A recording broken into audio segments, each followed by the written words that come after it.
Folks, welcome to Everything Pro Wrestling. Everything Pro Wrestling is a show by the fans, for the fans. I am your host, Conrad Cushman, joined once again by my brother from another mother, Mr. Bryan Williams. Bryan, how are you doing today, good sir? I'm doing good, brother. I gotta say, man, your introductions are the best ever, man. I think I look forward to your introductions every Tuesday than anything else. That's all I'm good for, honestly. They're here for you. These people are here for you in the chat. Shout out to everybody who was patient enough to wait for us. We had some technical difficulties on my side, so I apologize for that. Skype was acting up, and if you guys see me in the beginning of the video and I'm looking weird, it's because this YouTube studio takes so long for it to like pop up. And if you're listening to audio, we thank you too. But enough of me jibber jabbering. Let's get into the intro of my man Montezzi. Everything pro wrestling, they can never be you. Listen to the podcast here for the people. The best show that's here, so listen in. Let the knowledge begin, the opinion and the lesson. Yes, everyday pro wrestling, they can never be you. I must say, I never get tired of hearing that theme. Never ever get tired of hearing it. That's a banger right there. I like that too. Man. But thank you guys so much for joining us tonight. We are going to be talking WWE video games once again. This is actually kind of the last part of us talking about the video game portion. And Bryan is so kind enough to come back next week with questions. So keep your eyes peeled on the Twitter page and the Facebook group. And you guys will be able to ask some questions for the show next week. So it's going to be awesome. So anything that we've missed and you want an answer to, we can hopefully provide one to you. Don't start asking anything about what he's working on. He ain't going to tell you. So I'm just letting you guys know that now. But I appreciate everybody who is taking time out to show up for this. Let me give a quick... Yeah, same here. I appreciate everybody tuning in. I mean, you can ask me. They can ask me about what I'm working on, but they just won't be satisfied by the answer that I give. But by all means, you could ask. I'm trying to make sure you don't get disappointed. But let's see here. Mark Goldman Plays, thank you for being one of the first people. You were in there before the show even started, so shout out to you, Mark. I appreciate you. I'm worried about those 10 questions you said you had for me, though, all of a sudden, but we'll see if we can answer some of them beforehand. Original Biggie, what's going on, Obi-Wan? I got your questions from last week. Brother's memory still good. Shout out to my mom for making me play Old Maid and all that stuff. Probably helped with the brain a little bit, so I remember. I got your 2 extra questions this week, Biggie, and I know you sent some more in. What is going on? Foul Original, what is going on, Foul? Another brother from another mother on YouTube. Make sure you guys check out Foul's stuff as well. And Mark said that intro is fire. Thank you so much, guys. Listen, yes, tonight's about Bryan once again. Like this has been like therapy for him. This has been. No, it's about us, brother. It's about us. Listen, they're here for you.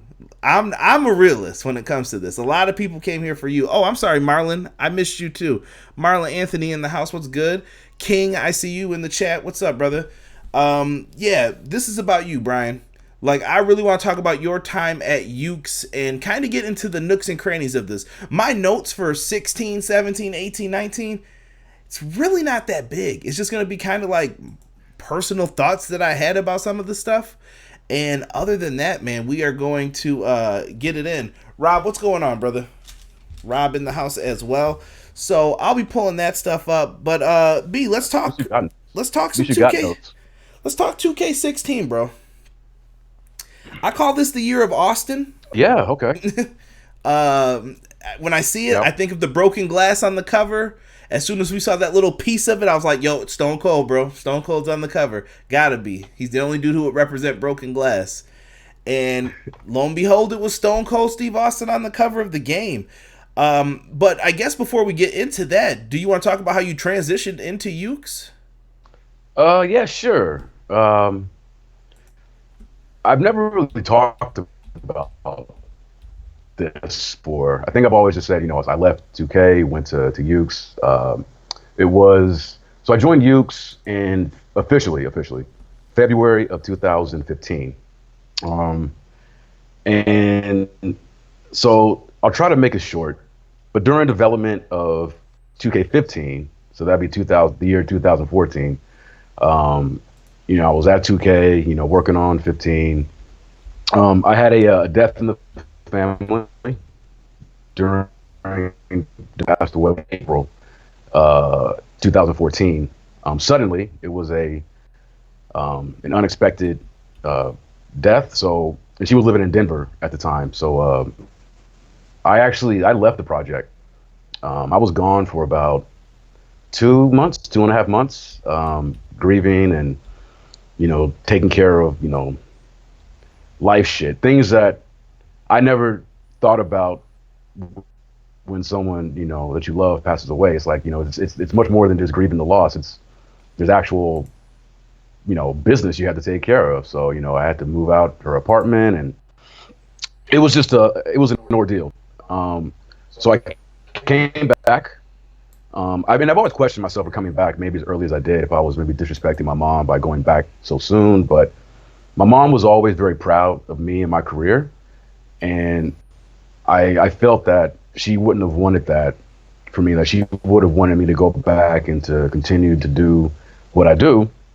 So I did, and I was going to look it up earlier, but we mentioned it before. But there was that making of video for 2K15 that GameSpot did. And it showed us at the mocap studio with Cesaro and Paul Heyman, Pac, or Adrian Neville at the time, and Sami Zayn. So I came back. I think my first week back, I found out about that and went to mocap and did all that. And now I wasn't happy at 2K before I lost my mom. So you can imagine that when I came back, like, I mean, that unhappiness that I had, it was just like magnified. And I wasn't enjoying a lot of the people that I was working with professionally. Not to say anything about them, personally. It just wasn't a very healthy place for me at that time. And it ended up being that I was fired from 2K. I've never said that publicly, but they fired me, and the reason I was shocked. I was happy because I was actually going to quit anyway. And I remember being in HR, with my boss. He walked me over there, and after the initial shock of me hearing that they're letting me go, I was like, well. I asked a question that anybody would ask. I was like, well, why? And it had nothing to do with my work. I remember my boss said, well, we just know that you're not happy here, so we're gonna let you go. And I was like, oh, okay. So yeah, I got fired, and I reached out to Hiromi, who's my boss. He's the vice president of YUKE'S, to see if I could join them. And she said, absolutely. And that's how that transition happened. And I I was happy. I was like, I was away from 2K. I had a position with YUKE'S. I was going to be able to move back to LA. So I was really on cloud nine. And then about 2 weeks after that, I was told about my hiring with YUKE'S.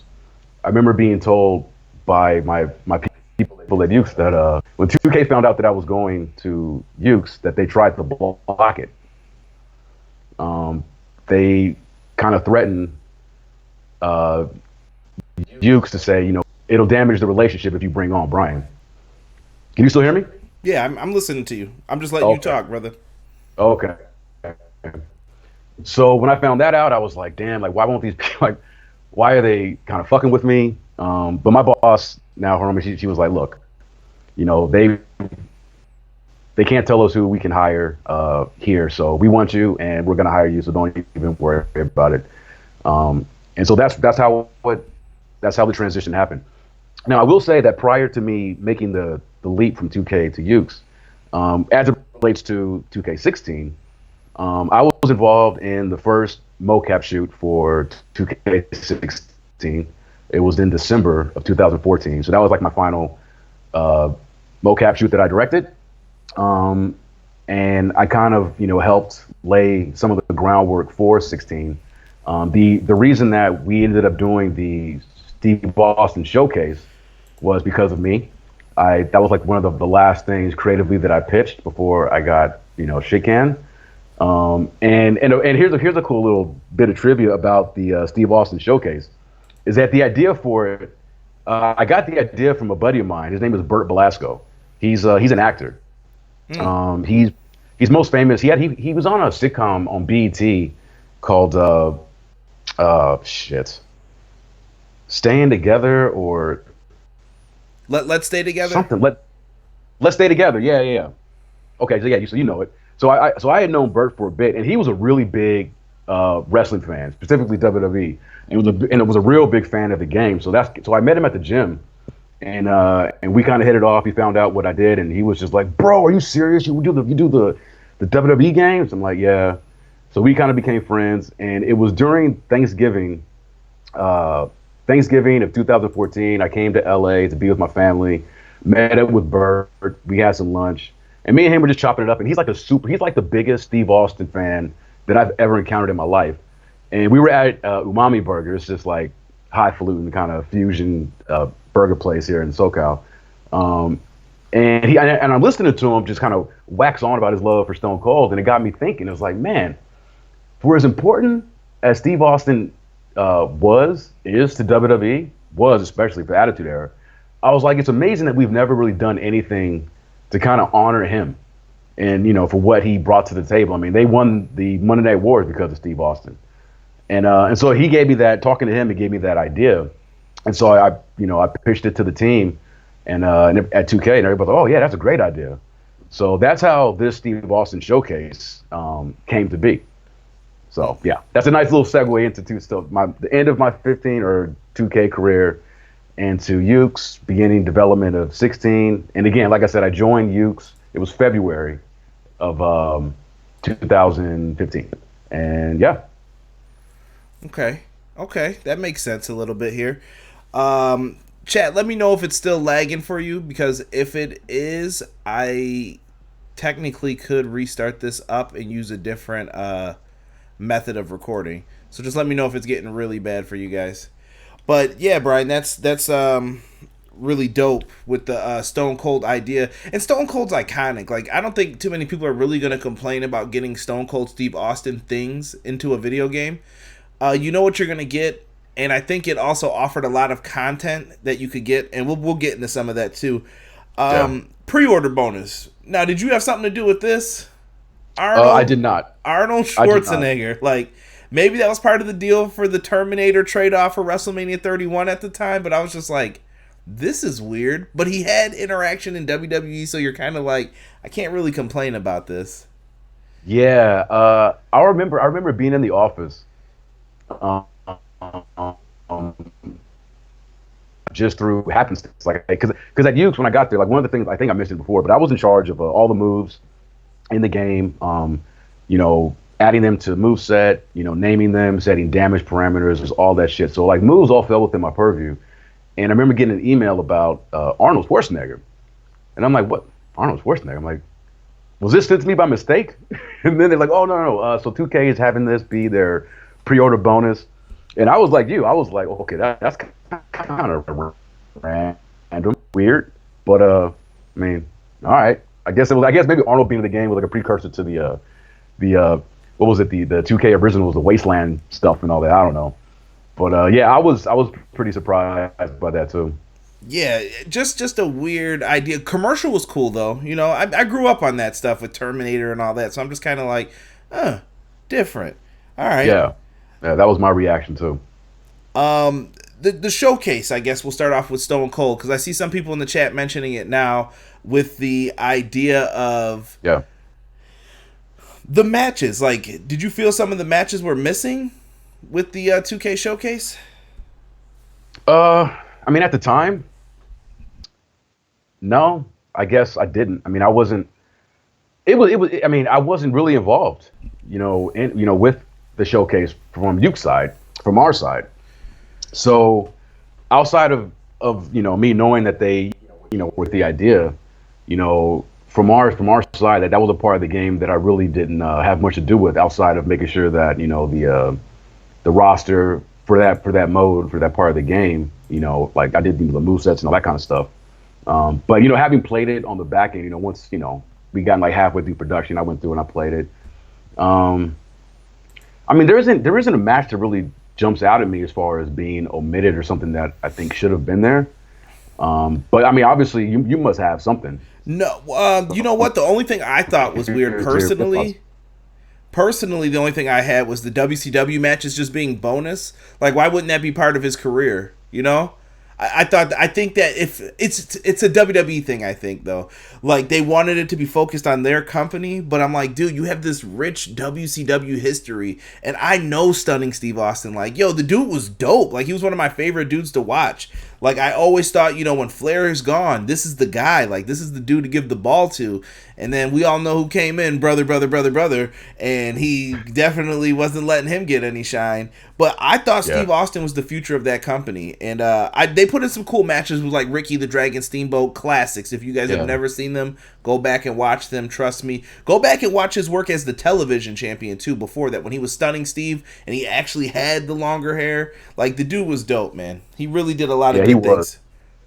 And you know, and it's funny too, because like for, you know, I don't know, maybe younger people listening to this who only know Steve Austin as Stone Cold, but you go back and you look at, you know, Stunning Steve, like he was a completely different guy in the ring. He wrestled differently. I mean, Steve Austin's a great wrestler, like fantastic. But it's to see, like if you go back and watch his WCW stint as Stunning Steve, and then to see him as Stone Cold, I mean, he really did completely change his character, like completely. It was an amazing transformation. But I'm like you. I've always been a fan of Steve Austin, you know, WCW and of course in WWF, WWE. And as far as like why there wasn't probably more WCW like actually integrated into like the main through line of his of the showcase, I mean, it probably just had to do with the fact that we wanted to, and this was something that I pitched as well, where it's like, you know, we definitely got to start with that King in the Ring moment with that promo. I would imagine, I don't know this for sure, but I just, based on my prior experience, you know, designing showcase and working on this stuff, I don't think it was anything that WWE said to us or said to them as far as like limiting WCW's presence. I think that was just a creative choice on 2K's part. Right. But with that being said, I think it was cool that they even added those like bonus matches from his time in WCW. And you got to remember, it's the early days of the WWE Network. It just started a year prior. Think about that. Like with WrestleMania 30, they finally just started the network. They're probably really wanting you to focus on come to find our content, go to the network, so that way you can watch all of this stuff. And weird thing, I'm just gonna ask you this question. This is another one off the hip from me. Dr. D. David Schultz. Do you see the comparison to Stone Cold? A lot of people were saying it, but Stone Cold's never seen him talk. But once I heard them speak, I'm like, they're kind of on point with each other a little. You know, I heard that recently too, after having watched his episode of Dark Side of the Ring. You know, people saying, you know, the similarities. And I, like, watching that episode, I didn't readily notice it. But I guess, you know, going back, I mean, definitely, I guess the way that they were cutting their promos, I definitely could see some similarities there for sure. You know, they just had this air of authenticity, you know? Yeah. And you know what? Honestly, I thought David Schultz looked the best out of all those people in that after watching it. No offense, John Stossel, I don't care if you watch this. Like, dude, you deserved it. I felt like afterwards, like, what a piece of work. He came across like a dick, man. Like, straight up. Dude, but when he said the part about the money, I felt better when I got my money. And I was just like, wow, so the doctor was right. You're trying to milk the pain. That's it. Just dirty, man. But Original Biggie just had a question in the chat that I wanted to acknowledge. OB1, he says, well, it brings me to the initial question. What environment is going on at 2K during this time period, I assume? He put now, but I don't think Bryan really knows about now. We can kind of save that one. Okay. But what was your environment on the way out? Was it kind of like I don't want to be here, or was it you just you punch in and you punch out? No, I mean there's no punching in and punching out. I mean, but I mean, by the time I don't mean it as a physical. I meant like in your mind, like I'm here, I'm leaving, I'm here, I'm out. Yeah. So like I said, you know, I wasn't happy there. You know, before my mom passed away, and then it definitely got more and more once I went back, and like all that unhappiness that I was having just kind of got to the point where it was hard for me to wake up and get myself up and go into that office. And it's a weird thing because like there were people on the team that I enjoyed interacting with a great deal. You know, the guys on the audio team, my friend Bryan and Sean, I love interacting and working with them. Being able to work with Lionel was freaking awesome. But there were just other elements within the team that were just very draining and very negative. And I guess for me, the way that I've described it to friends, like when they've asked me about, this similar question, it just for me, and again, this is just me. I mean, obviously there were other people who were just right as rain over there, but for me, like the mood on the team, it felt very Game of Thrones like. It was very political. It seemed like there were a lot of people just trying to. It's like their priorities weren't solely on the product. It was more about how they could make themselves kind of stand out in a way to make them kind of appear or be bigger than what they were. And it just, for me, it was a very just a negative environment. And it was just very draining because I'm not a negative person. I deal with negative things that come my way with a positive resolution. I mean, I've been doing this game for a long time, and yes, it can be negative things pop up all the time when you're working on any kind of annualized title. But for me, I'm like, yeah, okay, it's okay. I mean, this is not our first rodeo. It's like we've been doing this year over year for damn near a decade. It's like, we kind of expect these things to pop up, and we take care of them. But like that's how I am. Mm-hmm. But yeah, it just got very. Just too political, and there seemed to be, as it pertains to me, like, I don't know, I kind of felt like when I kind of felt like maybe I had done something wrong by taking that time away from the project to go deal with what I had to deal with. And when I came back, I felt, not through everybody, but through certain people that, I don't know, maybe resentment that I had left or whatever. But at that point, I'm like, what do you expect me to do? I mean, I lost my fucking mom, and I just, it was just very bad for the soul. And just like I said, it's very draining every day. It didn't work. I'm just glad that it didn't work for you, brother. I hear you on it. Look, I'll tell people this. I'm gonna give you guys a little little shoot real quick into my real life too.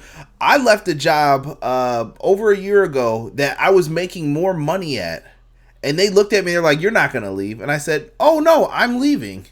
I'm leaving." They're like, "You just won an award. You won this award for the best employee of the year. Why would you do all this?" And I'm like, "You didn't give me the promotion." Like it's there's more to it sometimes than that. Sometimes your own happiness is worth more than money or playing the political game. Oh, yeah. You just get tired of it a little bit, man. And once you start feeling yourself being drained like that, it's not worth it. So to anybody who's younger out there, sometimes the money isn't worth it. And I start to understand the reasons when people are like, why would you quit WWE? You got to be crazy as a wrestler when they're offering you that much money. But for your mind, like, listen to how Jon Moxley talks. Like, that's how I felt. I could empathize with him when he was saying some of the things like, dude, I can't be here anymore. He's like, there's another hour of this show? Oh my God, I got to go. Like, it was driving you mad, man. Like, I get it. When I heard Moxley's that podcast he did with Wade Keller and Jericho, like that exact, man, I so felt exactly where he was coming from, because that's how I felt. And like you, like I took a pay cut when I went to YUKE'S, and you know what? I could give a fuck because my quality of life was so much better. Like, I love working with YUKE'S. Like, it is a complete opposite experience that I had from 2K. It's like a family, It was very reminiscent of my time at THQ. And yeah, I mean, the reduction in my pay, honestly, was like, I would gladly hand it over. I'd do it again in a heartbeat, because I mean, it's all of that stress that I had, all of it was gone. I'm in an environment where we all pick each other up. It's positive. I love my coworkers to death. and there's just a camaraderie there that was missing for me at 2K. So yeah, I totally feel you, man. You know, your quality of life is worth way more than whatever zeros are on your paycheck. Darn right, Bryan. What you sipping on over there, dogs? For the audio listeners. Oh, so this is it's a Cinco de Mayo, so I'm sipping on a Sol Cerveza. That's right. And you my younger brown listeners under 21 better have a soul too. All right, watch yourselves. Watch yourselves now. All right, B. Let's get into the nooks and crannies of the game. At least some of the stuff that I wrote down. Yeah. I'm glad you got notes because I didn't take any notes for this. Dude, my notes are very minimal for these, so we're gonna kind of probably fly through these a little bit faster than usual. But reversal system. This is the first time it's introduced with that set number. We went through it. Where like some people had I think it was 3 and 4 this year. I don't know if there was anybody who had 5 unless it was a technical wrestler. And if they did, it was few and far between who had that. But the reversal system was set. Was this something that you're like, yeah, I'm all for this still? I mean, how do you feel about this going forward for like a future wrestling game or title? Do you like the reversals? Do you think it should just be harder? I'm just trying to pick at your brain a little bit because I know we talked about some of this stuff. Yeah, so you're talking about the reversal slots, right? Yeah, where it's limited to how many times you can hit R2. Yeah, so we talked about this a little bit last week. I remember at the time, because I was in Japan, that was the first time that I got a chance to demo it with the guys. And I wasn't a fan of it initially. Not at all. I was like, why am I being penalized for being good at the game? It's kind of how I felt, by reducing, my ability to perform counters into reverse. It did start to grow on me. But overall, like if I was given a choice, right now, if someone said, okay, you can have reversals as they were in 14, 15, or the limited reversal slots, pick. I'm gonna go the 14 to 15 and previous route. Because for me, as much as I did, like I said, I did start to appreciate it for what it was, and it did force you to play a little different with the reversal slots. But my thing is that when you don't have reversals, and that's one of the things about the game, like if you were unable to defend yourself, you're really not playing anymore. You're just sitting there getting your ass beat, waiting for a slot to fill back up. There's nothing you can do to engage and interact with the game. And for me, that was the biggest detriment. It's like, you're basically, it's like, okay, I'm out of reversals, so I guess I'll just put my controller down and wait, like have at it. If you pin me, I'll pick it back up and try to kick out. But I didn't like that part of it. That really stuck in my craw. Yeah, it encouraged that stomp spam. Yeah, it really did. And moving forward, honestly, it's one of those things, like what's old is new again. But I'm very much interested in, maybe going back to the whole 2-button reversal where you have, a counter for grapples and one for attacks or strikes, Yeah, because I think that still shows strategy and skill with the 2 buttons at least. Or if you could do reversals into reversals, because to me that would be key to have that all-star style reversal system for how wrestling's done today. You know how it is. People do the go behind, another go behind, a reverse into this, and I think if you make the chains harder, and then eventually if you can pull one off, that's really great. Like once you get to the 3rd level of chain reversals, that could be something really dope that people could do. Yeah, I actually pitched that for. Okay, so you got your notes. I don't. Which was the game where we added the mid-move reversals? That was 16, wasn't it? I have it written in here somewhere. I want to say it's 17. I'm pretty sure. I think it's 16 because on my way out of 2K, I know that we were putting holes together for where you can do these mid-move reversals, and I submitted the list of the specific holds to support this. So it's got it. I'm pretty sure it's 16, but. So again, so kind of piggybacking off of that, I actually put together a design for, I don't know if it was 17 or 18, to allow players to do these counters out of counters during these mid-move reversals, as you described. It obviously didn't get implemented, but I was on the same page as you as far as that goes. Okay, Bryan, you know what? It was perfectly timed that you said that because Mark Goldman just asked the question you just answered. So, Mark, hopefully that satisfies it. If it doesn't, shoot us a message about that for it. And let me see here. What was the question? What was It the? was just basically 2K16 Ukes implemented second chance big reversals. How was the idea proposed by 2K and implemented? You kind of brought that up that you wrote the design for it and it came up. And I guess the second part of his question here seems like it's how hard was it to implement those types of reversals into the game? Was it something simple? Well, I mean, the good thing about my job, and honestly, all the designers at 2K and even at THQ is that, we just get our responsibility is just to come up with the ideas. The implementation, that's on the programming side, the animation side. So I'm sure it was a lot. I mean, it was definitely work, but I don't think it was any more difficult than anything else that has to be done with the game.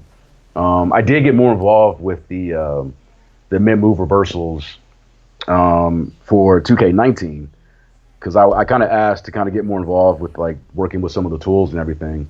And by that game, I was basically the one that was determining which moves had a mid-move reversal point, and then I would kind of go into our animation tool, and I would pick out the counters and set the reversal points for those motions and everything. It was really cool stuff, and that was fun. I mean, it was a lot. We were dealing with a lot of animations, but at least doing that work, once it was dull to me, it was tedious, but I wouldn't say it was very hard. In fact, it was pretty creative because you're basically just working with these two animations and just trying to find a point in the move where you can then kind of segue and slide in that counter and then the appropriate animation. So that was kind of fun.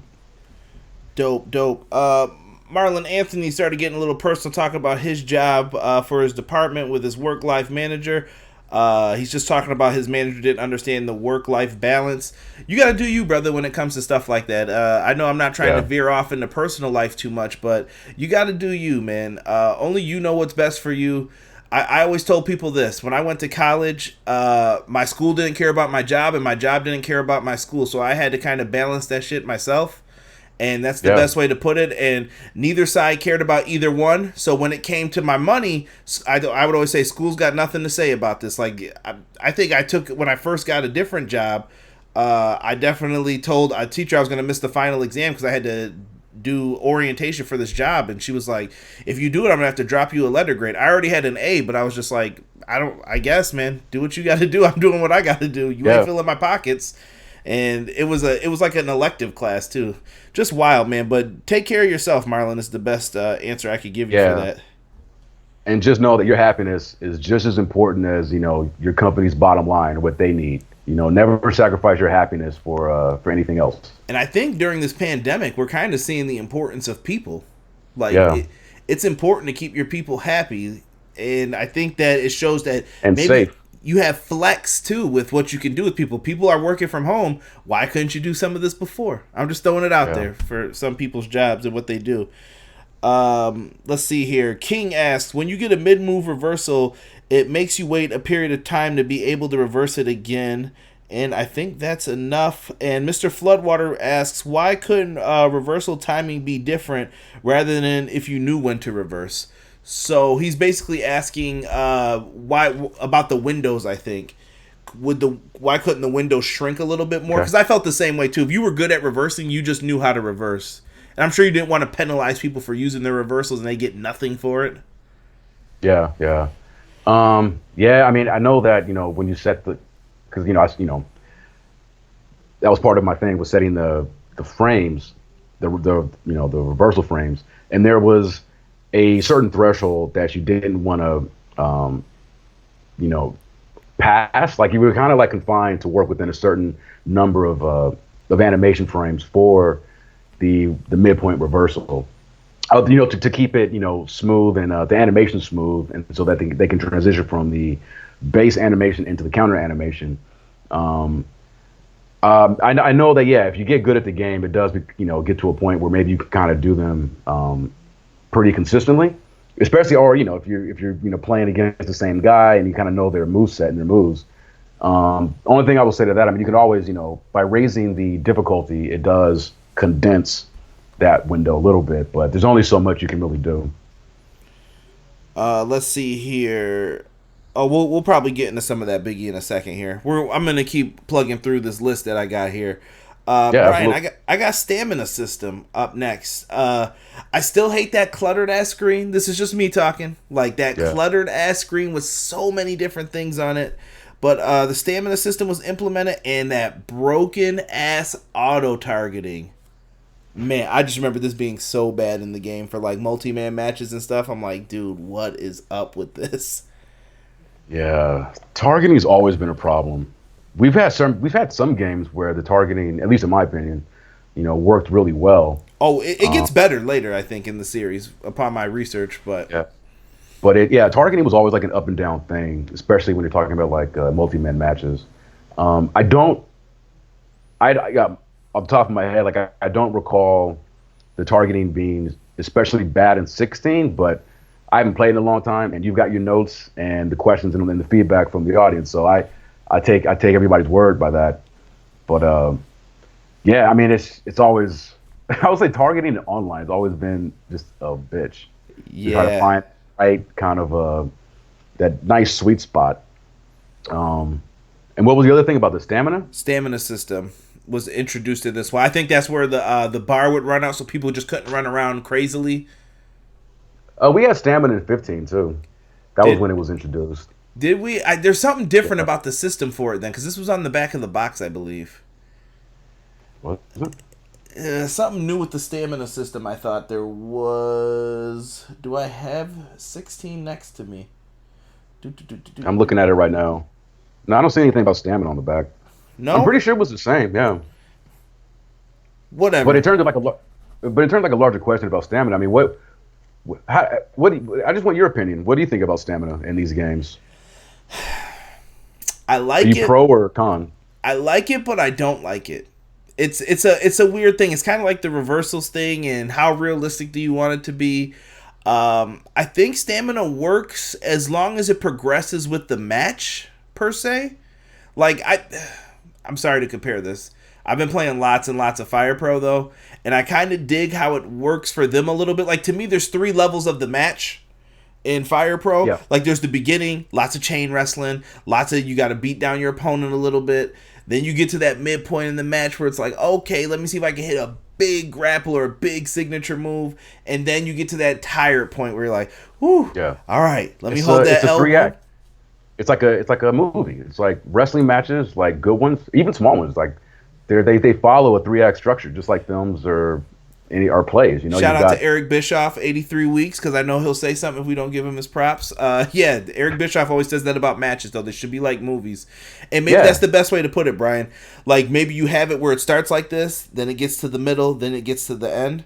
But stamina works sometimes, and it doesn't. Like, I love the super kicks where people would hit them and then they would fall. Like, those videos were great of that stuff, because I'm like, that's exactly it. This dude's been spent. He should fall down. And then there's other times, though, where you're like, dude, what do you mean I can't body slam Andre the Giant? I got all my health right now. This is garbage, dude. Come on, bro. And Andre used to be my pick for when people made me mad. That was like, I got something for y'all. Andre the Giant. Yep, I'm about to headbutt and elbow drop everybody in this match. Yeah, my thoughts on stamina, it kind of goes back to, the same feelings that I had about the reversal slots, where I guess for me, I'm anti anything that takes away my ability to control my wrestler. My biggest thing with the stamina in these 2K games, 15 and on, at least to 19, I don't know what they did in 20, is that I always hated it when, stamina would get so low that I couldn't do my finisher. It just created these awkward moments in the match where, like you're saying, you get to that third act in the match, everybody's tired, people have been kicking out of moves, whatever. You do this, maybe your signature, and you want to follow that up immediately with the finisher. But if you have no stamina, there's just this long pause and wait as you wait for it to fill back up to enough to where you can hit your big move. And I always dislike that about the stamina system. I'm totally cool with it. Showing the superstars, their movements and their body language being fatigued and lethargic. Of course, that, like you said, that just, you want, if you're in a long match or whatever length of a match, you want, the wrestler to look different at the end of the match physically than how they did at the start. So I like that about it, but I always dislike it when it starts taking things away from me or creating these unnecessary, awkward moments where I can't do what I want to do, and I'm just sitting there, stomping for a little bit, or maybe not even that, because you stomp and it eats up more of your stamina, and you're kind of just sitting there waiting for it to slowly fill back up. It's those moments that, for me, kind of killed it. Yeah. And, that I agree with you on that. That's definitely like a takeaway. So I think if you could implement it in a way maybe that it's related to time. Do you know what I mean? Like time spent in the match. Okay, now you guys are going to get tired because you've been in here for a long time battling. I think that would be something that's really cool. Yeah, it's not a bad idea. Face scanning. Now, we came a long way. This is one of the things I will give 2K the upper hand on from the THQ days. I thought the models looked a lot better. They look great with all the little cameras around them. And every year I feel like there's more cameras. Like when they take these pictures, I'm like, damn, man, you guys gonna have a camera up somebody's ass soon, the way you guys are doing it. Like, we got 5,600 new cameras to take pictures of these guys. But it was weird to see someone like Triple H look great. Brock Lesnar looked a little bit off, but he also looked like he didn't do his own motions either, so it looked kind of like, what happened here with his entrance and stuff. And then the Legends. Legends just never looked right, man. And I always wish that you guys would have hired like a Razorback or somebody. I don't know if you follow him on Twitter, but Razorback does a really good job like recreating Legends, even in the NBA games. Like he is masterful at like doing the face textures when they don't have somebody looking right, and he goes in and edits them. And I think he works for NBA 2K now. Based off of his mods. That was another don't get me started. That was something else that I used to wonder. I'm like, why doesn't 2K hire people from the community like NBA does? Weird, but that was pretty there's loaded. A lot of talent in the WWE community. That's for damn sure. Yeah, dude. I give those dudes credit, man. There's a lot of good people. Yeah. If I mean, the whole thing with the scanning is, it's a good rule of thumb that if one model looks great and the other model doesn't, it's probably because, the model that doesn't look good was created using non-scanned data. I don't think everybody gets scanned. We try to get, they try to get as many people scanned as they can. But like you mentioned, the Legends, that's one of the reasons why some of the Legends don't look maybe as good as, the mainline roster, the guys that, had the scan data done. So when you're creating a model without that scan data, it's the modelers, it's the artists working off of photographic reference material. And that's the reason why you see those discrepancies in the quality. I think, but even some of the guys that weren't scanned, again, it all depends on the artist that's working on them. Some look better, even within the Legends. Some look better than the others. Yeah, like Macho Man was one that was like, he looks like a thumb. I don't know what's up with this dude's the look of him. But I really couldn't be mad when I thought about it too. Though, look at how large the roster is now, though, compared to even 3 years before this. Like, that's a big ass roster, dude. That's a lot of people that you're gonna have to go through, get the faces, try to get this right, and nothing's perfect. You're never gonna be able to go back and get Macho Man's face scan now. You're not gonna be able to do all that stuff, so it's gonna take a little bit longer time to work on people like that. Let's get into. I had put where's Backstage Brawl. Was Backstage Brawl in development at this time, or was it already like poof gone? Not thinking about it. Yeah, we didn't have it in this one, did we? I think it came back in 17. Is that when we added the... Yeah, you brought it back and connected everything. It's, everything is, at this time, like, because, when I was working on 15, all these features that had been in the last gen, it's all taking, incremental steps year over year to try to bring back a lot of that content that was in the 360 and PS3 games. I guess, apparently we were not at that stage yet for 16. I don't remember any discussions about bringing back the backstage area during 16, and I guess a large part of that goes to the fact that so at YUKE'S, when we were doing these games, at least especially around this time. So this is my first year at YUKE'S, and after the whole situation about them, them being, my old boss at 2K, not being happy that I was going to Ukes, once he kind of realized that he couldn't tell Hiromi who to hire, his next thing was basically he told them, look, that's fine, whatever. Bryan he can work with you guys fine, but he's like, I don't want him interacting with us at all. and I was like, oh, I was told this, and I was like, okay. So I had no interaction. Like everything I did was done through communication that I would receive from my team. They would communicate, stuff that they've heard from 2K. So like a lot, like the creative power that I had, previously was all gone, obviously, because the dynamic changed. In this relationship, it's the publisher, THQ, 2K. They're the ones that have the final say creatively. They're the ones that lay the groundwork for the feature set, for anything new that's added, with our feedback. So I was writing designs up until 19, and presenting them to the team, and then they in turn would present them to 2K. But it became a thing. It was like, it was 2K. They're the ones that pick and choose the things that they want to do. So in terms of like a lot of the the discussions about the feature set, about why Backstage was in 17 but not in 16, I just was not a part of those conversations. So yeah. Hey, that's what it is. And remember, folks, that petty bullshit comes back to get in the way. I don't care what job it is. Petty shit like what he was just talking about, like, oh, well, we're not going to talk to you then. All right, that's fine. That shit comes back to haunt you when someone says, hey, how come nobody said anything about this? Yeah, I remember specifically the thing was, I was told that what he said, as it came back to me, was that he didn't want to have any email in his inbox that had my name attached to it. and I hear this and I just started laughing, and I didn't understand like why he was so angry.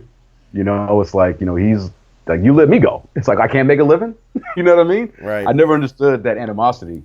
It started to thaw. By 19, it had thawed a lot, and I was communicating directly with a former colleague of mine from THQ and 2K who was still working on the game. So by 19, me and him were exchanging messages back and forth as it relates to movesets and motion capture, stuff like that. So it eventually did thaw on that last game that we did. Petty bullshit. That's all I'm going to say. Yeah. I'm going to skip over some of the creative stuff because I'm sure we'll be able to get into it later because some of the stuff keeps coming back up recurringly with these games. This was the Four Horsewomen game, wasn't it, with the debacle with them? Or was that 15? I wanted to ask you this question anyway about the Four Horsewomen. What happened with that so that they couldn't get into the game? Do you remember that? Where it was like on the forums that, people were pissed. There was one year where they were like, oh, we're about to get Sasha, Bailey, Charlotte, Becky. And all of a sudden we looked and we're like, we're the Four Horsewomen. They didn't give a shit. And they're not in this? I'm not sure if they're in this one or if it was 15. But they were expecting them for one game and they were not in and people were pissed. It had to have been 15 that they were mad about that. Because, again, I haven't played 16 in a long time. Maybe somebody in the chat can correct me if I'm wrong, but I'd be shocked. Because if you remember, I'm going to look it up right now. I'm going to do some research while you're talking. Yeah, because 2K16 it came out in 2015. Were they not in this? Maybe they weren't. I think this was the year where everyone was like, they got to be in. And people I remember. So listen, when we used to do our leagues, we used to make plans beforehand. And I'm like, okay, we're going to have Sasha.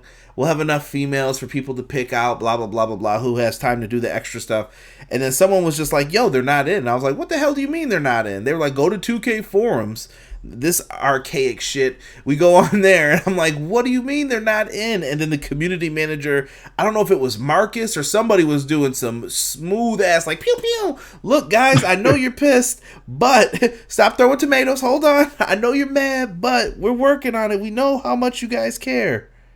All right, that is that is starting to bring back some memories about this. I think I think you're right. I don't think they are in this. Because I think I was even shocked. I'm like, seriously? I'm pulling up the roster now. I kind of felt that way for a lot of the roster as it moved forward. Yeah, yeah, this is the one, dude. They're definitely not in this.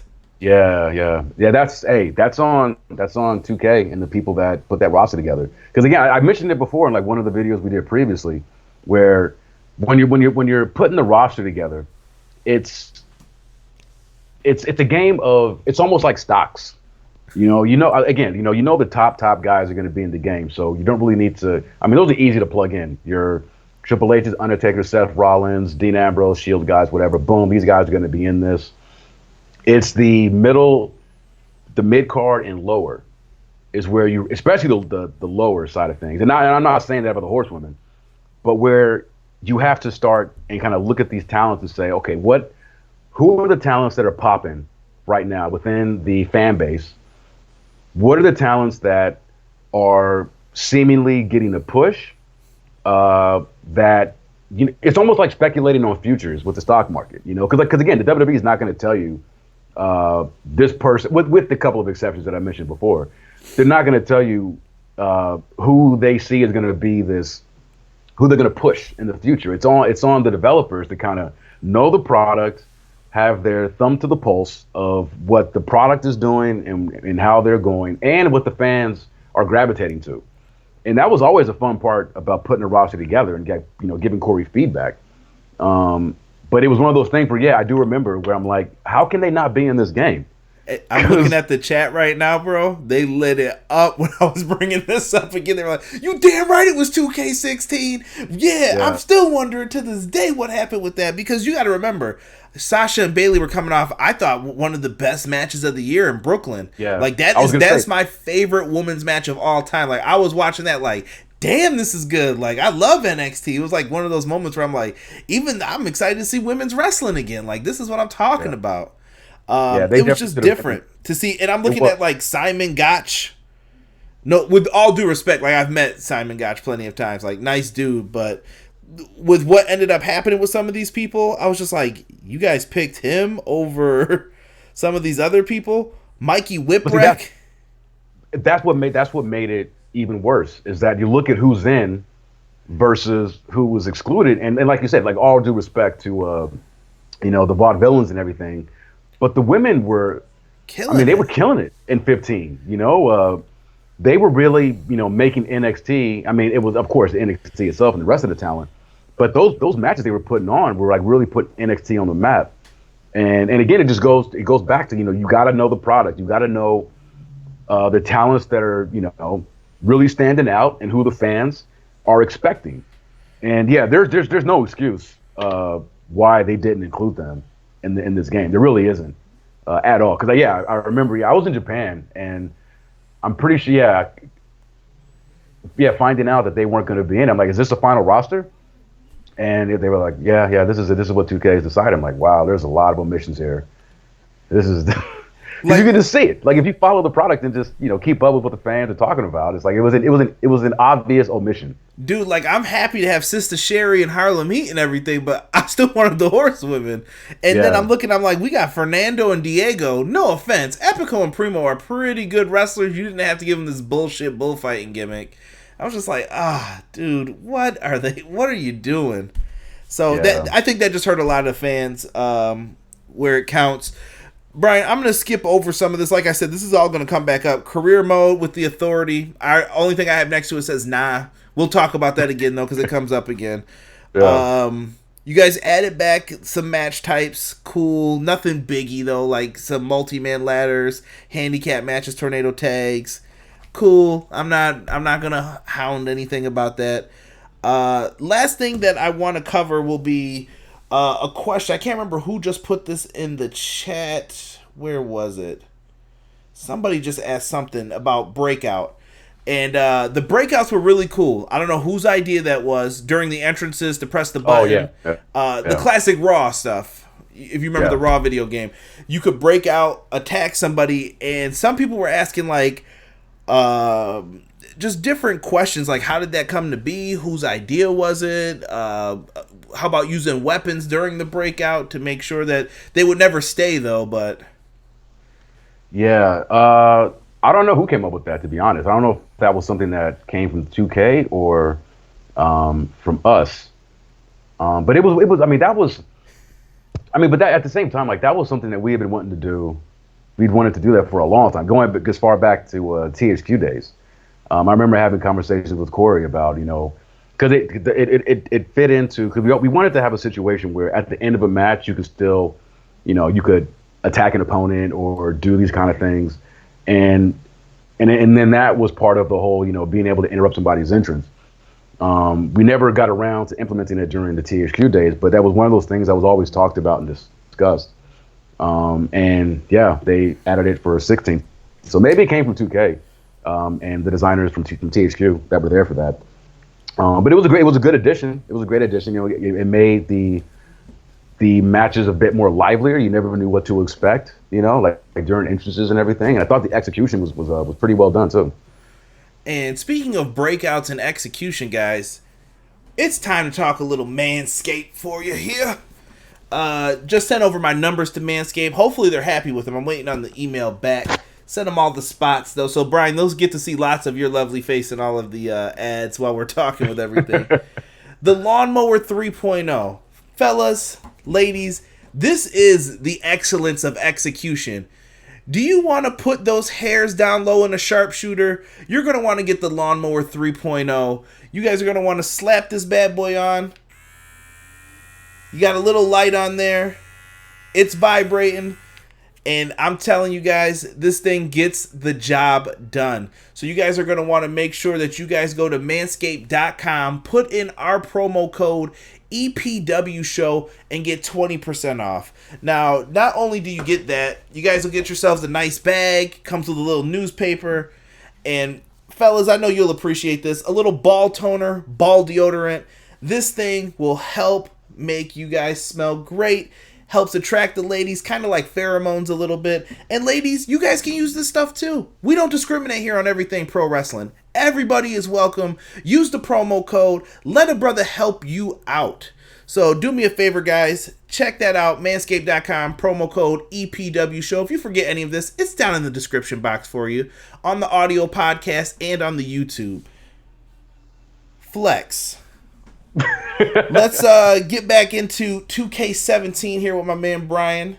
Now, Brian, I got a question for you that I missed from my boy King. This doesn't pertain to anything in particular, but he wanted to know. He said, I had a question about the create a sign being taken away, and if there was a plan to evolve it into shirts when you guys implemented it, where you put custom logos on shirts and you would see fans in the crowds wearing those shirts. Well, I think Create a Sign, it was still in the game. It was in the Create a Superstar mode, wasn't it? Yeah, like I think this is going back to last gen a little bit. Oh, okay. I don't remember us ever having any talks about branching that functionality into like editing the shirts on the crowd. That's actually a pretty kind of cool idea, though.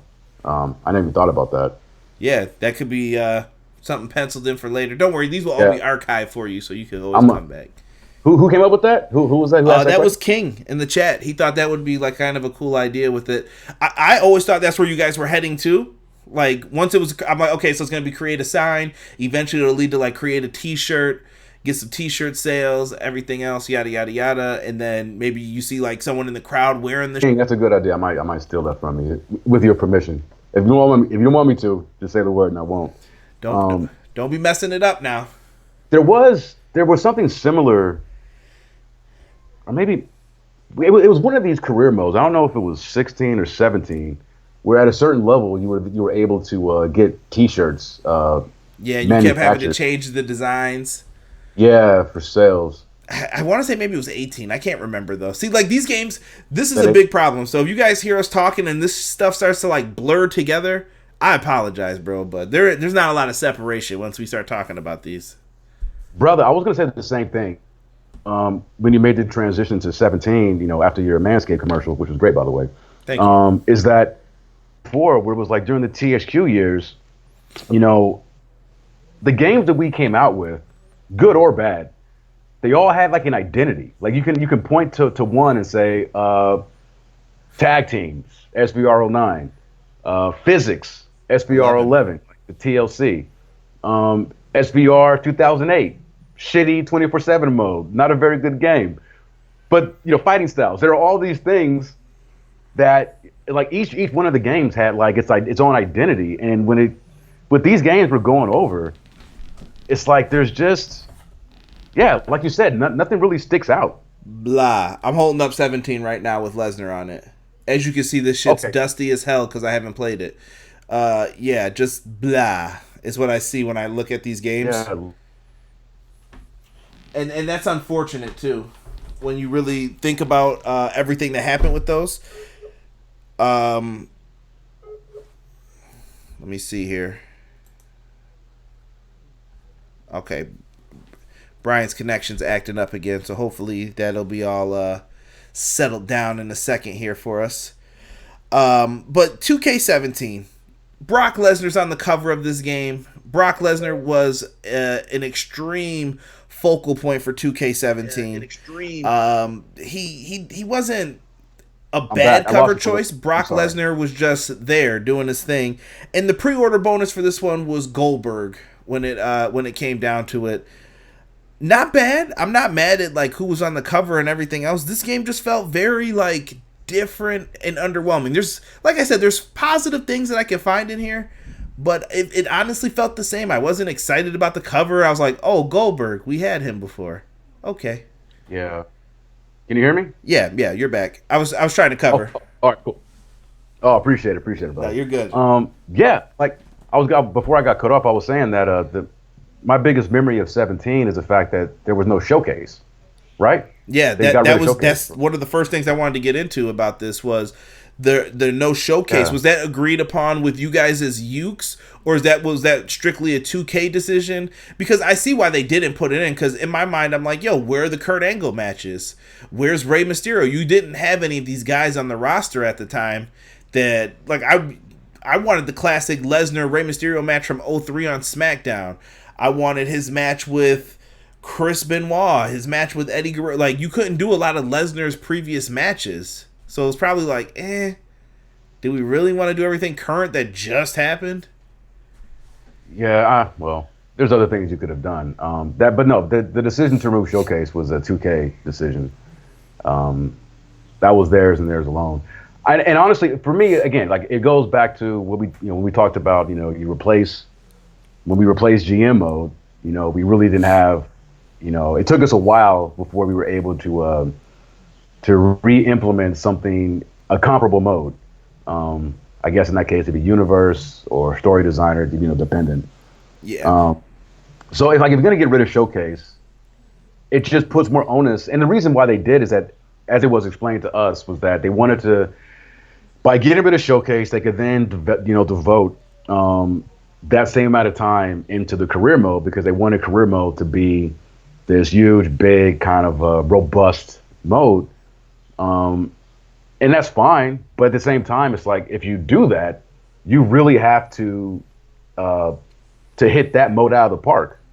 And I don't think that occurred with 17. I'm sorry, Brian.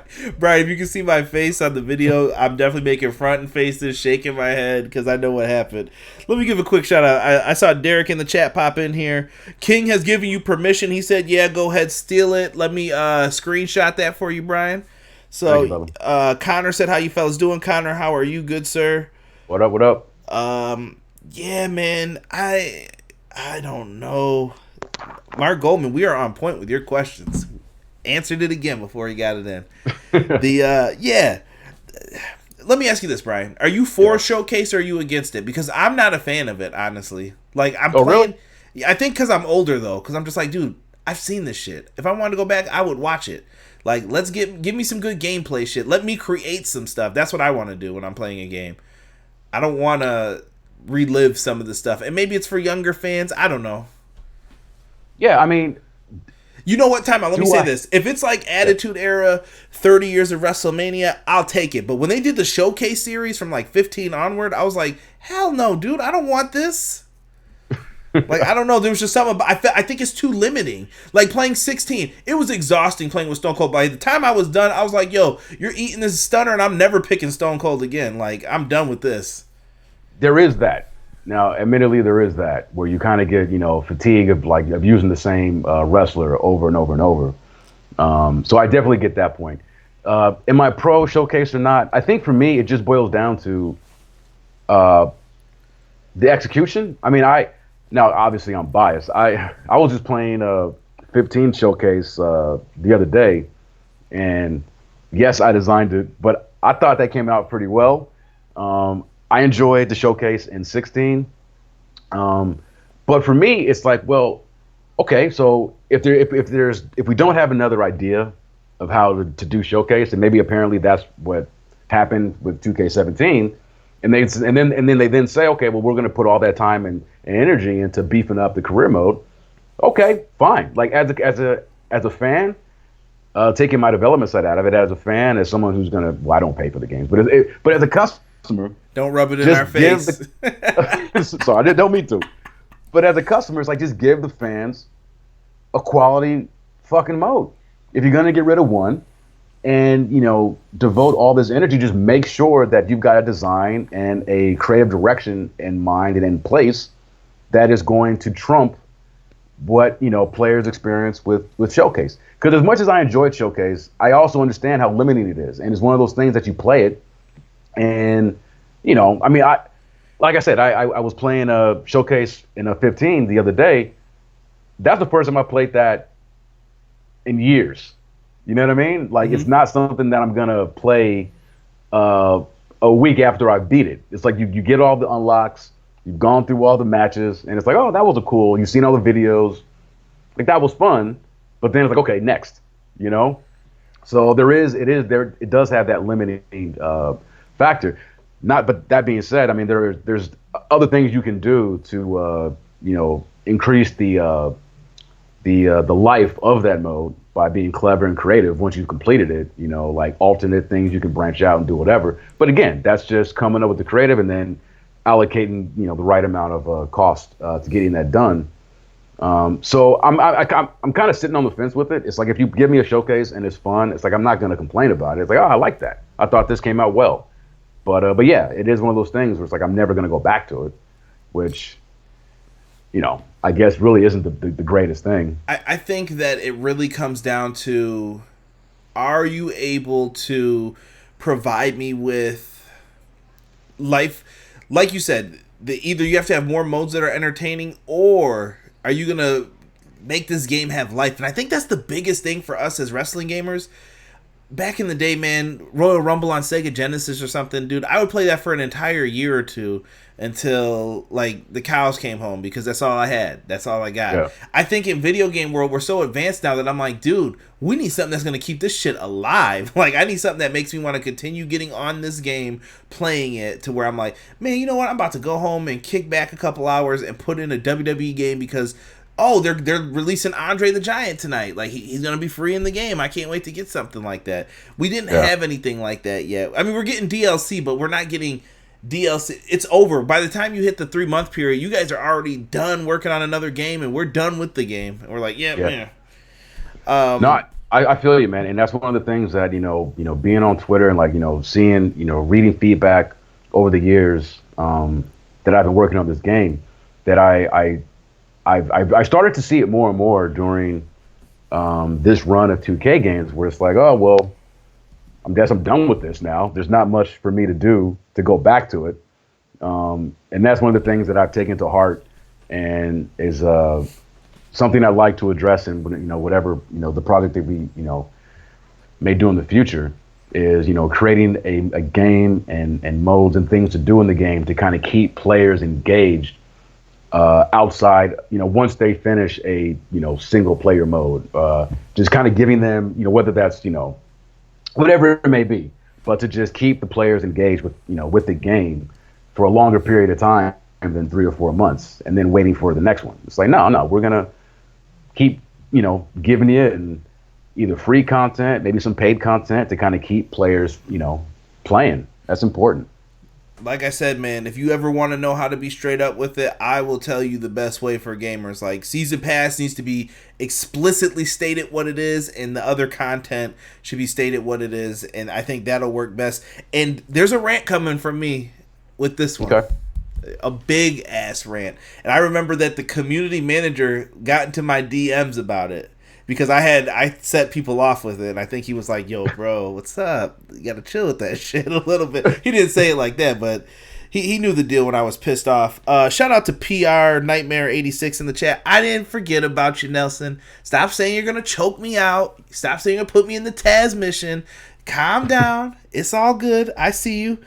And AR, I like your question. Save that for me towards the end, because I do want to ask Bryan that question as well. So please stick around, because I do want to ask that when it came to it. Let us get into the next part of this. Bryan, do you remember the roster reveal for this? Yep. Nope, I do not. You guys did something pretty cool with this. Now, normally you would reveal the roster, and I remember people in my XGW group, they kind of loved this. It was weird. They loved the scavenger hunt that would come out like every once a week. And you would have to kind of like play Where's Waldo, figuring out the clues in it to figure out who was in the game. I don't know who thought of that. Do you remember that? No, not at all, man. They would release it would be like the Wasteland, and then you would see stuff like, okay, that's the Ascension. A cell phone on the ground, maybe that's Paul Heyman. It would be weird shit like that. Like, you'd be like, oh, okay. Huh. If that will, I mean, that must have been, I mean, obviously that was 2K who came up with that. It's probably my boy Bryce, who was the guy in charge of marketing for the WWE franchise, going as far back as the THQ days. Anything cool that you see like that on the marketing side of things, that's Bryce who does that. Nice. Yeah, they love that. So that was a really like popular idea that a lot of people were digging. So props to Bryce for that then, if that was him. My career, B. Yeah. This mode is fucking trash. I'm sorry that I have to bestow it upon you like that, but this you're telling me something I already know. Yeah, like, dude, I have no idea what to say to this. Dude. Talk to me, brother. Talk to me. I don't get it, man. You're frozen on my screen, by the way. So if anybody's seeing on YouTube, I know that he may seem like he's frozen. So I don't know if you want to like pop your video off and then try and turn it back on or something to see if that'll unfreeze you. But like, dude, this My Career is bad. It's the same shit. It's like people said they were going to listen to us about it, and then, no, who the hell's taking notes on this? It sucks. It sucks. It sucked at 15. It sucked at 16. How does it still suck? I don't get it, bro. Am I back? Am I still moving? No, you're good now. You're back. Okay. Yeah. Man, I feel the pain. Is this what you got into it with the community manager about the? No. Oh, the community manager was some marketing shit that I was like, oh, you know, this is some garbage. I'll tell you, it's at the end. Okay. So I know the guy who designed the My Career. Very nice guy. In fact, like he was a guy that was added to the team.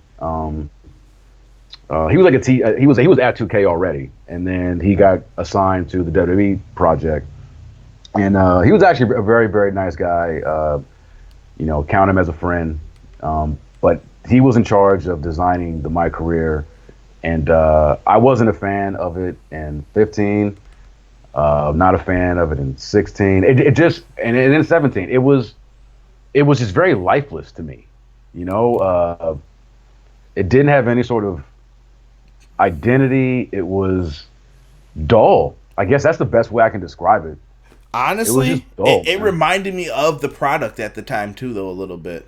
It's so weird. There's aspects of it that I love, like when someone was getting the call up, you're like, hell yeah, Sami Zayn's on Raw, or something crazy like that would have you like, yeah, this is what I'm talking about. But then you would go and watch like the main stories, and you're like, I think this was the year with the Royal Rumble where like Kane and Big Show eliminated everybody's favorite people. Like, dog, my heart hurt the entire time watching that damn Royal Rumble. Like,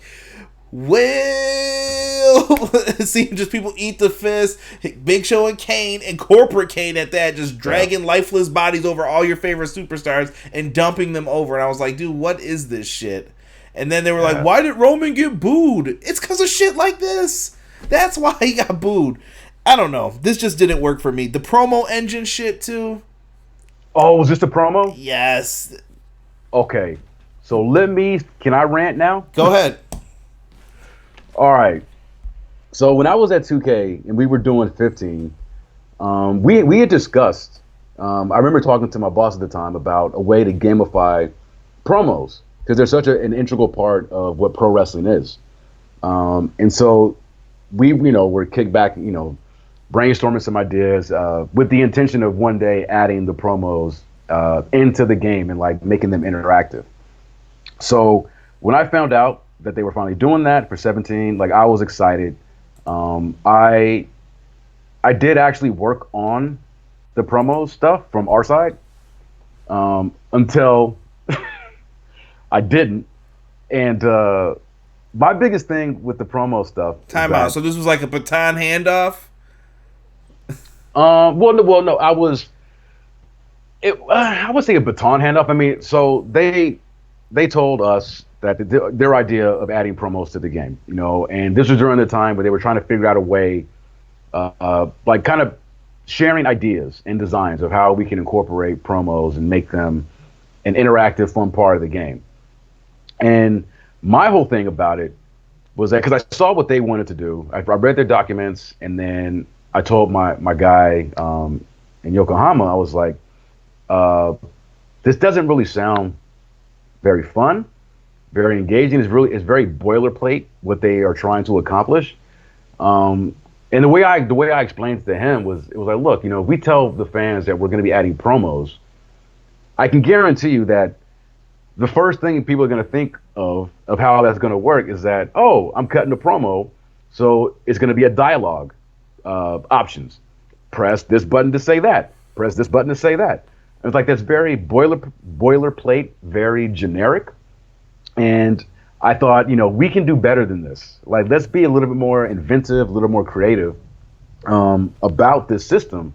Because I'm like, this isn't really going to be fun. Like, just selecting these various things to say. There was a lot of things wrong with this design. So he told me to, okay, well, put your ideas together and then we'll submit it as a company to 2K. So long story short, I came up with the way, because like I'm very, I pride myself on my creativity and, thinking outside the box. And the thing that I came up with was, instead of, basically just having players just, have this row of text options they can say, it was like, let's not worry about the content so much, because we're the developers. We can have the content of these promos all be fucking dope, because we're going to hire writers to come in and write some very cool lines for all these wrestlers to say, wrestler specific lines for a lot of them, and some generic stuff.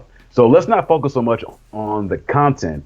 Let's just imagine that in terms of the verbiage and like what the text is going to say, it's all going to be great shit.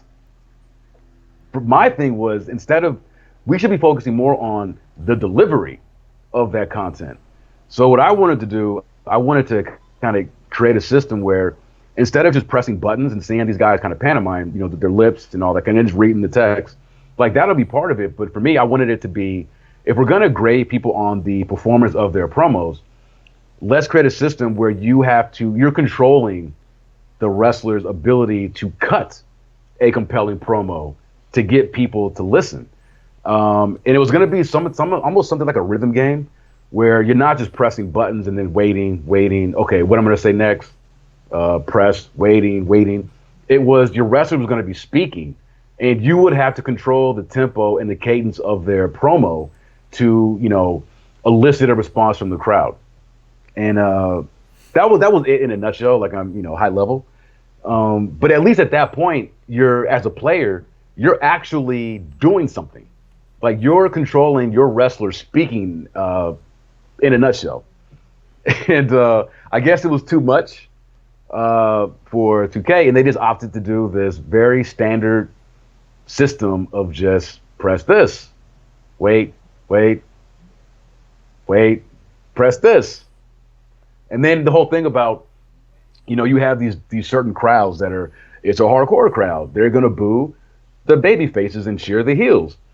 And they had all this stuff, and I was like, you guys, and I said, you guys, the people at 2K, it's like, look, the fact that, the good guys in WWE are getting booed has nothing to do with certain hardcore cities being whatever. That is an indictment of the booking of WWE. You go to New Japan, go to any other booking. Oh, you cut it out. You cut it out at the New Japan. So this part. whole thing of trying to placate an audience because I'm a good guy to them not bully, it was so ass backwards. And I'm like, you're trying to gamify a part of WWE's booking that is one of its worst attributes at the company. You're just not really fully understanding everything. I said, don't look for WWE in terms of that. Look at a promotion whose booking is sound, who the crowd's not trying to rebel against what the company is forcing down their throats. Like that's a WWE thing. That is not a pro wrestling thing. Yeah. So yeah, they were falling into that Bizarro World bullshit that they try to spew sometimes with like, we're in Toronto, it's Bizarro World. I'm like, don't start that shit. Exactly. So yeah, I was really, really disappointed because it was such it's a good idea, and I was like, this could be something. I mean, I've never seen it in a wrestling game before. Having your wrestlers cut promos that are actually user controlled and is part of the game system, and the way that their presentation of it and the execution of it was just so bland. I play the shit out of 2K19 still, like Universe and all that. I never fuck around with promos. Me either. I just skip.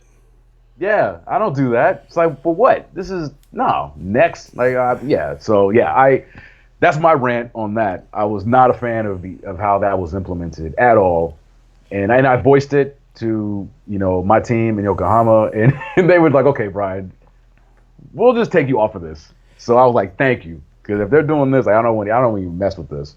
He already knew to preserve his legacy with that shit. He was like, take me off the booking team for this shit. I'm done. Yeah. But I was like, if this is what they want to do, so be it. But like, this is a bad idea. This is not fun. Now, I want to say this too. You brought up a good point. You cut out a little bit with the New Japan part, but I kind of want to go over it and reiterate. And I apologize for anybody listening with the technical difficulties. Hashtag blame Skype. No, it's blame Skype. Because it's them cutting you like in and out a little bit. But when you look at this, I always feel that if your company is booking things right, I won't try to book shit. Like, I felt it last week for the first time ever with AEW. Like, the whole Cody Darby, spoiler alert if you guys didn't see it, Cody gets the win over Darby. You saw it, right? With the coffin drop, the whole, he tried to go too far back. And in the process of it, I saw people, that was stupid. Darby should have won the match. I'm like, are you saying this as a Darby Allin fan, or are you saying this as a person watching wrestling with logic? And people were trying to justify shit. And I'm like, hold on, guys. You're missing the bigger story here. This isn't WWE. There's a larger story playing out in all of this. And it's like, blah, blah, blah, blah, blah. And I'm just like, oh, don't start this pity-pat bullshit. It's kind of like when you watch New Japan. Nobody in New Japan's like, man, they really booked Okada to win again? Like, nobody talks like that when you're watching. You're just like, okay, good match, bro. So he's the champ still. What are they going to do next? That's how I try to treat things. Like, what are you going to do next? Unless you have like 17 million misfires in a row. Because at this time, I was still buying into the THQ like thinking process with this. I'm going to tell you the truth. I was telling my friends like, listen guys, I know 2K15 was rough, but I really trust the people at 2K. There's some good people working on the game. Give them 5 years, man. They got to try to implement everything back in. They had the old code. Dude, fuck was I talking about? It's probably what they were saying at this point. Give them till 2K20. Things should be good by then. Was I wrong?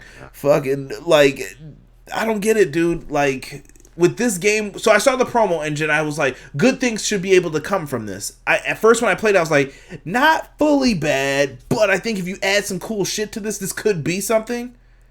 And nothing ever got done with it. So I'm not going to talk about it when we get to 18, 19, or any of that other shit. This is hot garbage. Like, you can't put shit in and just be like, forget about it. It's okay. And where are my matches still from 14? Like, give me back my shit. What were you working on? It is such, so I know this, I don't want this to come across like, me being bitter about 2K, because honestly, like at all, but my thing with them and the people that were entrusted with this franchise, that there was a severe lack of originality and creativity when it came to this franchise and the feature set year over year. There wasn't any outside, thinking outside the box. There wasn't even just like you mentioned, like where's the content that was in last gen that fans are obviously still requesting. Those are gimmies. I'm on Twitter. I read, I hear what the fans, even when I hear what the fans are talking about. It's funny to me. It's like bring back story designer, like not original, but you know what? It's something the fans have been asking for years. GMO's another one. Bring back some of the match types that were. As soon as you said it, somebody put "Where's GMO" in all caps. Yeah, and it's one of those things where it's like those are easy wins. Are they original? No, but you can reintroduce this stuff, make it better than it was before, and the fans will be happy. You do that in addition to a killer career mode, and then just kind of original, kind of novel ideas and things to do with gameplay, and you've got a winner. But the guys at 2K, and I know this because like I said, myself, the rest of the designers, the gameplay designers at YUKE'S, so we presented them with a lot of really good ideas and designs. And again, it's on them, like do it, but it's just a lack of imagination, a lack of creativity. And it's funny, I say that, and then in 2K20, I kind of feel that they definitely got creative with a lot of that wacky stuff, but it didn't really, for me at least. I know there are some people who probably liked a lot of that 2K original stuff, but for me, it was like, this is not what I want out of a wrestling game. Like, this is so out of left field that, so the one year they did get creative, it was kind of like a scratching their head, because it's like, well, who asked for this? This is pretty crazy. Dude, who are you telling? Brian, we finally get the 4 horsewomen. So that was my positive for the rosters. There we go. Nah, but here comes another negative. So, in this game, we get Triple H. We got Shawn Michaels. We got Road Dogg. We got Billy Gunn, right? You with me? Yeah. We still on 17? Yeah. Yeah, we're still on 17. Oh, there's a slew of problems with this. Where's X-Pac? How can you put everyone in DX in but X-Pac? It just felt incomplete. I was like, dude, you've got Nation of Domination people in, but there's no X-Pac in here. Why? You would think Triple H would look out for one of his buddies to make sure he's in the game or something, but no X-Pac. I was kind of disappointed that he wasn't in. Like, he was omitted randomly. I didn't know. The roster was cool, but it was just a weird omission, I thought, to have all DX but him. It is weird. When it comes to the rosters, it's like all over the place. I don't really keep track of who's in what, but that is funny to hear that he wasn't in when the rest of those guys were. It could have. Obviously, it was either me having to guess. I don't want to put this on 2K because I'm probably sure that they did include him. Maybe either, I can't imagine WWE not wanting to have him, but it could have been a situation, maybe, X-Pac, and I'm just, guessing, but it could have been a situation where, like, Tommaso and Nikki Cross, maybe he just didn't feel that, the pay wasn't what it was, and he just opted not to sign his contract to appear. Right. It could have been just that, Yeah, maybe you starting the podcast and they weren't feeling that. Who knows? Because he criticizes the company, too. He's not afraid to speak his mind. Like, he's like, nah, if I think it sucks, it sucks. He's one of the more outspoken ones of out of the DX group there. Another thing that we should probably bring up, the missing arenas. I don't know if we've addressed this before, but damn, this hurt, dog. So they just started the Raw SmackDown Live arena sets. I remember because I went to SmackDown Live, I think it was like the second or third show for it. It was in Buffalo here. And I went to the one where Dolph Ziggler got that number one contender. Robert, wherever you are in the chat, ruined Dolph Ziggler for me forever. When he won, he was like, "Who cares? He's gonna lose anyway. I don't know why you people are cheering." And I was like, "Damn, bro!" And ever since that day, Dolph Ziggler just is a loser in my mind because of him. Oh. Like, and I don't mean that as a nickname. Is a tremendous athlete. He's a great wrestler, and Rob thinks the same way. But he's just like, I can't get behind him anymore because No, I feel you. I know what's gonna happen, bro. Terribly, yeah. So, what Yeah. So what's this about missing arenas? like the arenas just change on you guys randomly. Why is there no heads up? Like, hey, we might be changing the arenas. Do you guys want to update it? Maybe you can put a patch in. None of that ever happens, and it's like, damn, bro, you know this stuff's gonna happen. Like, come on. Yeah. We talked about this before. Yeah. I mean, unless they tell us, we have no idea. Like, there's just some things that happen in WWE that, when I was at THQ and my year at 2K, like, things happen on programming one week that's new, and you try to, adjust to see if you can get it, whether it's a new, lower third graphics or overlay graphics or anything. I mean, they don't give a heads up. They just don't. You kind of just see it in real time like everybody else. Now I'm gonna revert to a positive though about some things in this. I will say this arena or this game had some badass arenas from Halloween Havoc. That stage was dope. Like, I don't care what anybody says. Halloween Havoc's always good. I really want WWE to bring that back as a pay-per-view. Stop doing Hell in the Cell. Stop doing that gimmick bullshit. Bring back Starrcade Halloween Havoc. You own the names. It's simple, bro. It's money. Was 17? Was that the year they did the DLC? Or what was it? The Hall of Fame showcase? Yes. Was that at 17? Yeah. Okay. Yeah. Since that was the showcase we did get. So if people Yeah. were showcase fans, they probably look at it with like a little twinkle in their eye, like, this wasn't too bad. I thought it was 18, but when you said Halloween Havoc, I'm like, oh, it must have been 17. Yeah. So we had the Nitro Arena too. The only bad thing about that was we had WWE tables on the outside. I don't know how that was. I missed the attention to details. I was just like, what the hell is this? Did they? Yeah, they had WWE tables like where they're normally set up, and I'm like, no, bro, Nitro, they're up top. What are you guys doing? Yeah. But maybe that was a design thing they couldn't change. But I love the WrestleMania one. So the WrestleMania Arena, you guys had it so that you could set it to like the 3 different times. I think it was like day, evening, and night. I really thought that was nice. I don't know if that was a YUKE'S decision or 2K, but that was a nice touch to the arenas. Yeah, that was a nice touch. I'm not sure who that came from. Maybe 2K. It was probably 2K. But that was a really nice option to have. I like that. Other thing I wrote down was the rollout for multi-man. This was good, I thought, a little bit, because this is how a triple threat and fatal 4-way really felt. Like, when someone gets clothesline, you're out, roll out the ring. Now the focus is back on these two. And normally you guys would have somebody like stay standing. So now nobody's going to roll out because it's you and this guy one-on-one until he either decides to take the hit to was it your stamina that went down? Something like that. Something like that, yeah. Yeah, it was complicated shit. And you would decide whether to get up to make the save for the pinfall or whatever. It felt like a real triple threat match eventually, though. That was probably the best thing, gameplay-wise, that was added. In 2K17. You got that right, because you don't want to see the rest of this. Yeah, that was the good thing. And you're right. Yeah, that was a very clever design, and yeah, it was authentic to how those matches play out. At least in WWE, So yeah, now, did that come from you? That idea? I figured that sounded like a you idea. No, that wasn't me. That was, I think, probably Yamamori-san. One of the other gameplay designers with YUKE'S. I want to say that I think he was the one that submitted that design. But yeah, that was not me. I like I said, that was one of the best features I thought that they added into the game. We did get lots of new moves, transitions, taunts.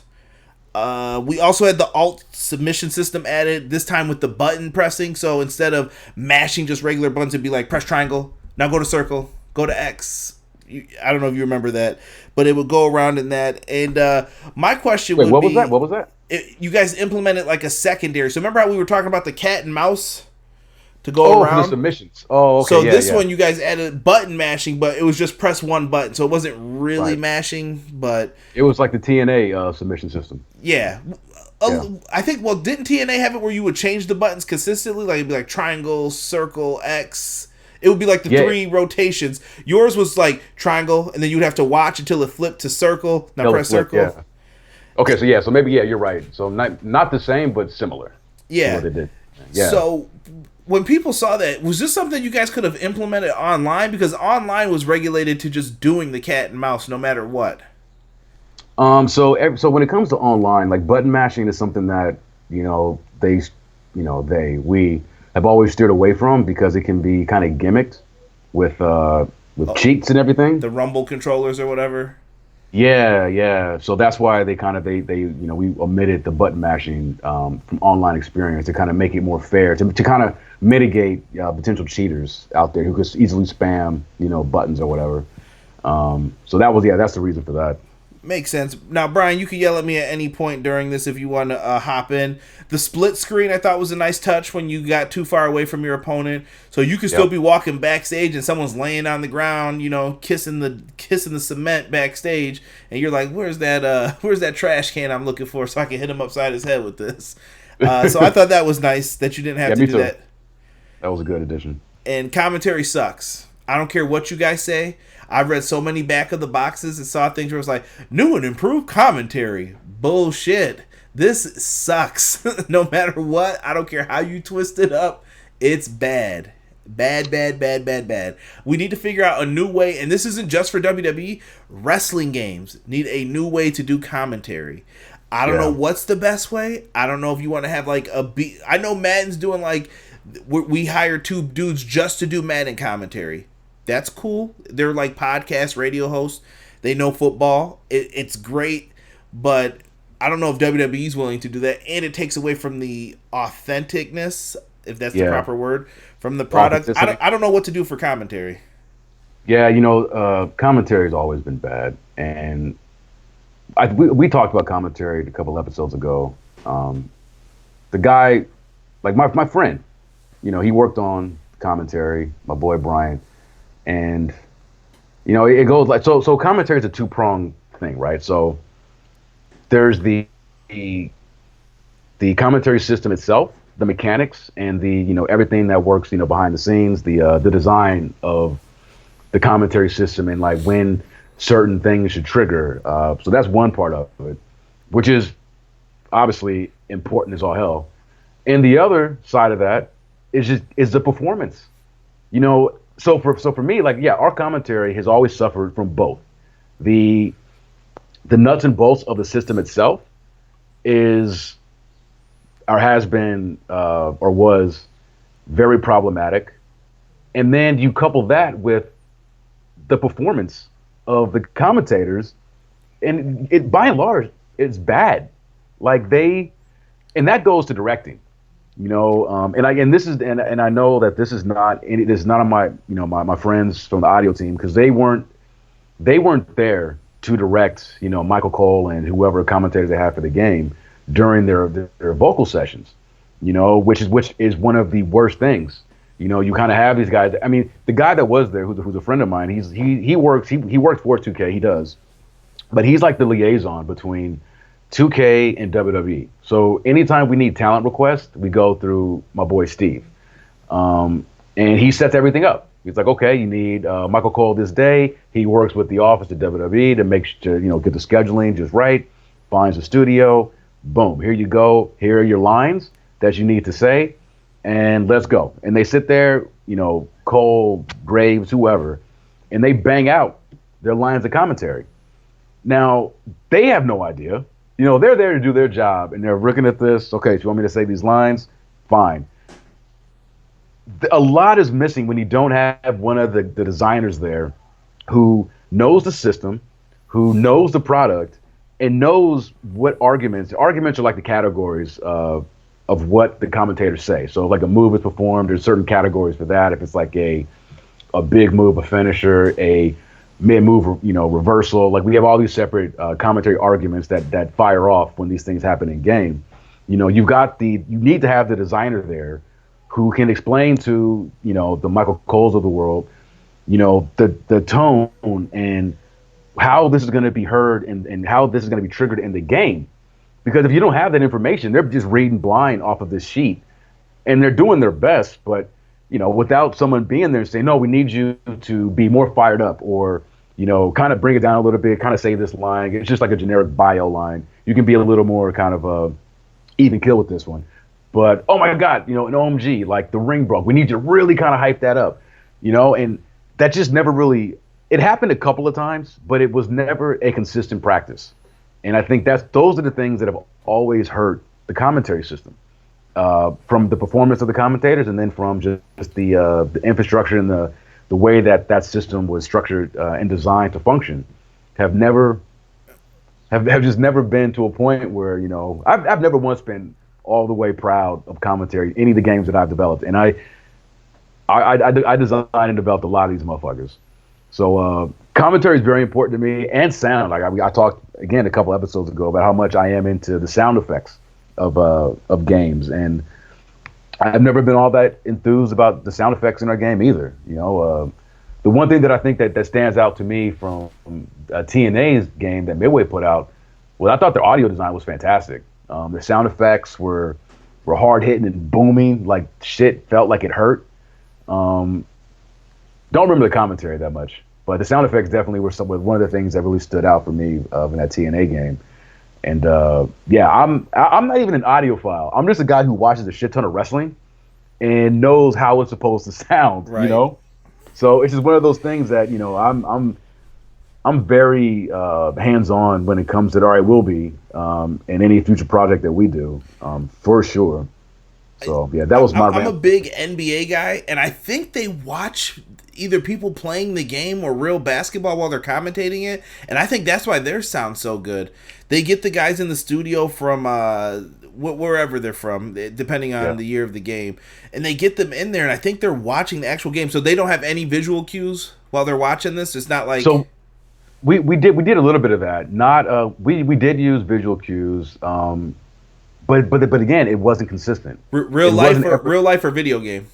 No, we would show them. It might have been both. I know for sure that there were times where, because it was when we first added the OMGs, we would show them video clips of the OMG happening from the game. Like, it wasn't all the way finished, but they got enough of a visual of an idea of, oh my God, the rings collapsed because of that superplex, or oh, he speared him through the barricade. We would show them that, give them something to react off of. But it never became like a standard practice, and not to say that you need it for everything. The most important thing is just to have one of the designers there to direct these guys. You need somebody who is intimately familiar with the system and how these things should sound. And that's just something that, we never had on a consistent basis. And it's hurt us. It hurt us. Yeah. Yeah. No. We're done with it now. It hurt us as a community too. It's very weird. I'm a hop and skip over some of these other things. You probably know we edit post match winning scenes, multiple managers, things like that. Yep. Crowd, they tried to fix some things like where the crowd wouldn't look at you, like when you're going up the ramp. I don't know if people remember that. Such a small thing, but it was like, dude, why is the crowd still looking at the ring? Like, yeah. No, that's attention to detail is important. Exactly. Now, this is the game where ladders could no longer be put in wherever we wanted. But we did get the ladder bridge. I was happy to finally have that. Oh, cool, we could do some Jeff Hardy type shit now off of the ladders. And you got that as a cool thing. And maybe that's the reason why we could do that, because things were set up and it had to be placed in certain areas. But I really miss the freedom, Brian. I don't care what anybody says. You could be in that chat right now telling me something. I don't care. I miss the freedom to be able to put a ladder on the outside, jump through the announcer's table, and do whatever I want. Versus nope, it's got to be in the middle of the ring, son. Oh God. Yeah. We talked about this in the last episode. It was quality over gameplay. It was a way for them to mitigate, bugs, essentially, which is something that you want to do and commend, but you don't want to go so strict and so hard with it where you completely nerf all the fun out of the gameplay, SBR 11 was a complete sandbox when it came to like objects and weapons and ladders and shit like that. And yeah, like, was that perfect? No. I mean, I was playing it last week. There's some havoc issues and, you know, some things kind of spaz out a little bit, but nothing to the point that at least from my opinion, that I would say that completely would ever take me out of a match. Like whatever graphical issues that, you know, you might experience because of the havoc engine was nullified with just the insane freedom and all the cool shit you could do from playing it. You know what I mean? Yeah. And I really wish you would have stuck with that instead of going the complete opposite route. Yeah, 100%, man. And I see a lot of people in the chat talking about it. And yeah, I know that it's we're on 2K17, guys. So 100% when it comes to that. Here, let me see.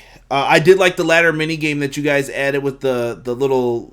This sounds terrible. The little ball that had to go in the opening spot, where you had to do like the 8 clicks to get through it. I thought that was something that was such like a minor detail, but nice. I missed that. That was one of my favorite ladder mechanics. And the draining the belt, I think that was 06. I want to say 07. Yeah. I designed that. I snuck that in without Corey knowing. That was dope, though. I really thought that was good, though. I liked how it looked like it was a title belt. You're trying to pull it down. Okay. Yeah. Thank you, man. I'm glad you enjoyed that. I remember, Corey was not a fan of that idea, and I told Ukes to do it anyway. I didn't get too much heat for it. There was nothing worse than getting pulled down, and there was like this much red or like one spot that had to be filled into the ladder matches, and you know the next person who gets up there is going to get it, and it was usually like the piece of shit dude who didn't do nothing in the match. Like, of course. What's Jinder Mahal doing up there? Got it. No, you better leave that belt on him too. Oh, always made me want to cry. Let's see here.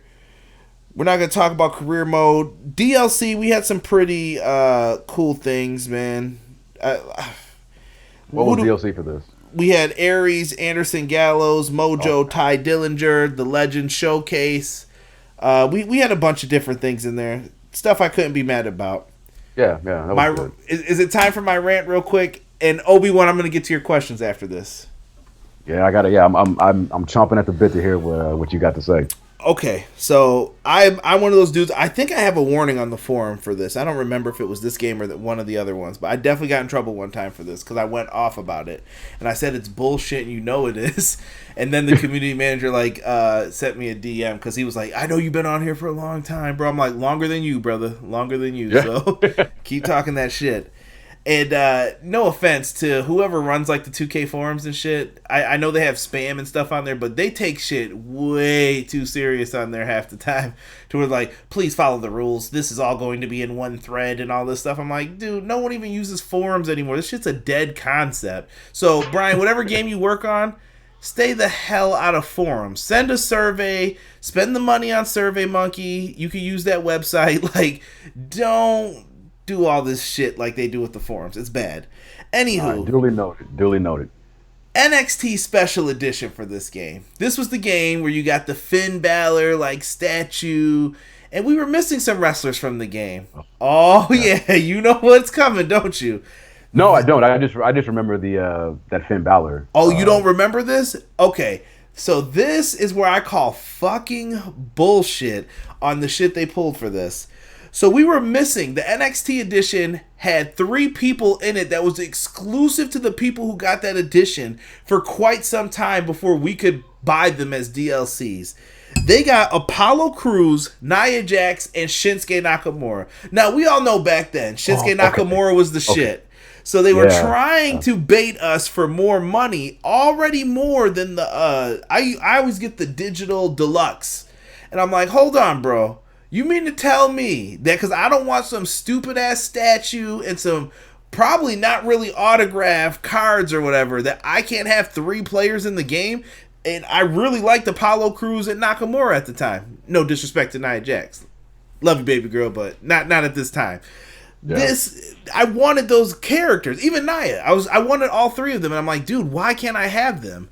And they're like, well, you see, blah, blah, blah. And I'm like, no. Bullshit. That's not what you said in there. When you guys say season pass, that's what I was purchasing. That encompasses everything. So when I buy a season pass, that means I'm getting everything. That's how it's always been. Why am I not getting it this time? And the community manager went in. If I could, I would show it to you right now. He said, I duly noted feedback. I will make sure that the design team gets this and the marketing team gets this. I will read your email specifically. And I went on a rant because I was like, dude, you're ripping me off just so you can get more money. And I'm like, I might as well wait until the friggin' package comes out because it'll be cheaper. And he was like, I get it. It's a good point. And I'm like, all right, dude. I'm like, I'm just telling you, that's fucking bullshit. I'm not paying for it. I refuse. And he was just like, okay. All right, man, I understand. And I think YUKE'S or whoever the forum person was, I think I got a fucking a warning or something for it because I went off about it. I'm just like, not swearing or anything like that because I always know how to put it on there. But I got an uproar of people like, hell yeah, you're right, man. This is bullshit. And I'm like, yeah, I don't know. Bryan, what was up with those sneaky tactics, though, with shit like that? I get that you want to sell things. Not a problem. Put it in the season pass. I'll pay for Nakamura. But don't do that shit. And you want me to pay for Mojo Rawley and Ty Dillinger? No disrespect to my man Sean Spears. Like, I love Sean Spears, but you're giving me Mojo Rawley in the DLC and you want me to pay extra to get Shinsuke Nakamura? Yeah, man. Fuck this company. That's it. That's how I felt afterwards. Fuck this company. I don't blame you. I am staunchly and have always been staunchly opposed to using current roster members as bait for shit like this, because it's thievery. It's if you are gonna I'm sorry, Bryan, one more thing. Remember the cutoff things that we would always talk about, like before Mania? All these people were done before then. So I said, I know. They were already there. Yeah, I do remember that because even myself, I thought that this is a shitty practice. I've never liked that because it's cheap and it's just a shitty thing to do because, like you said, I mean these are wrestlers that are a part of the roster. They're full-time roster members.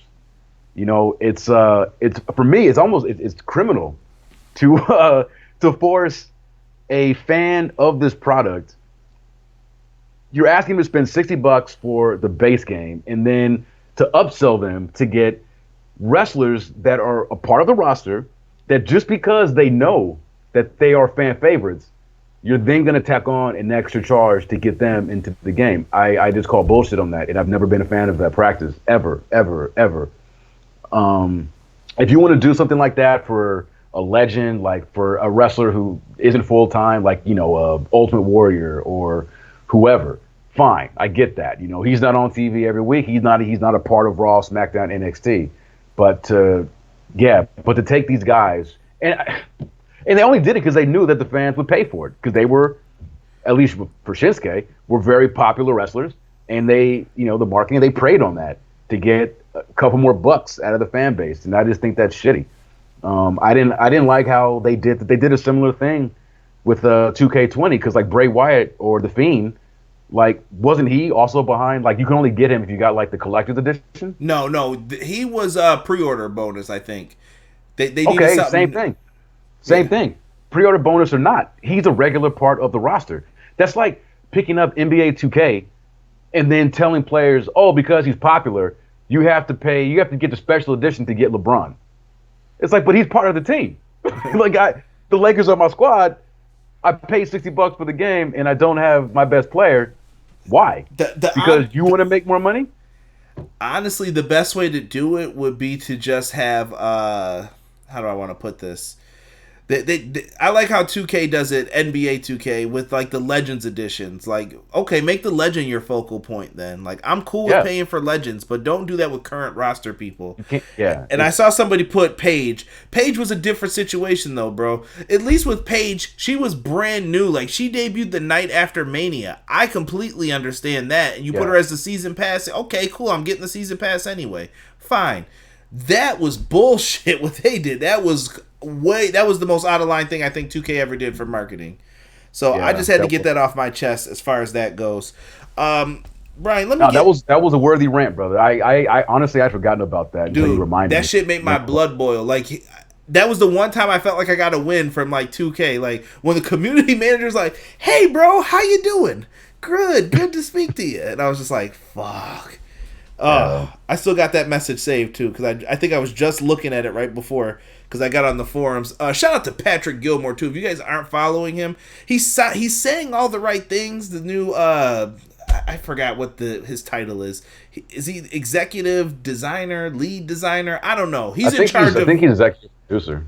Executive producer. There we go. He's the executive producer for 2K games going forward.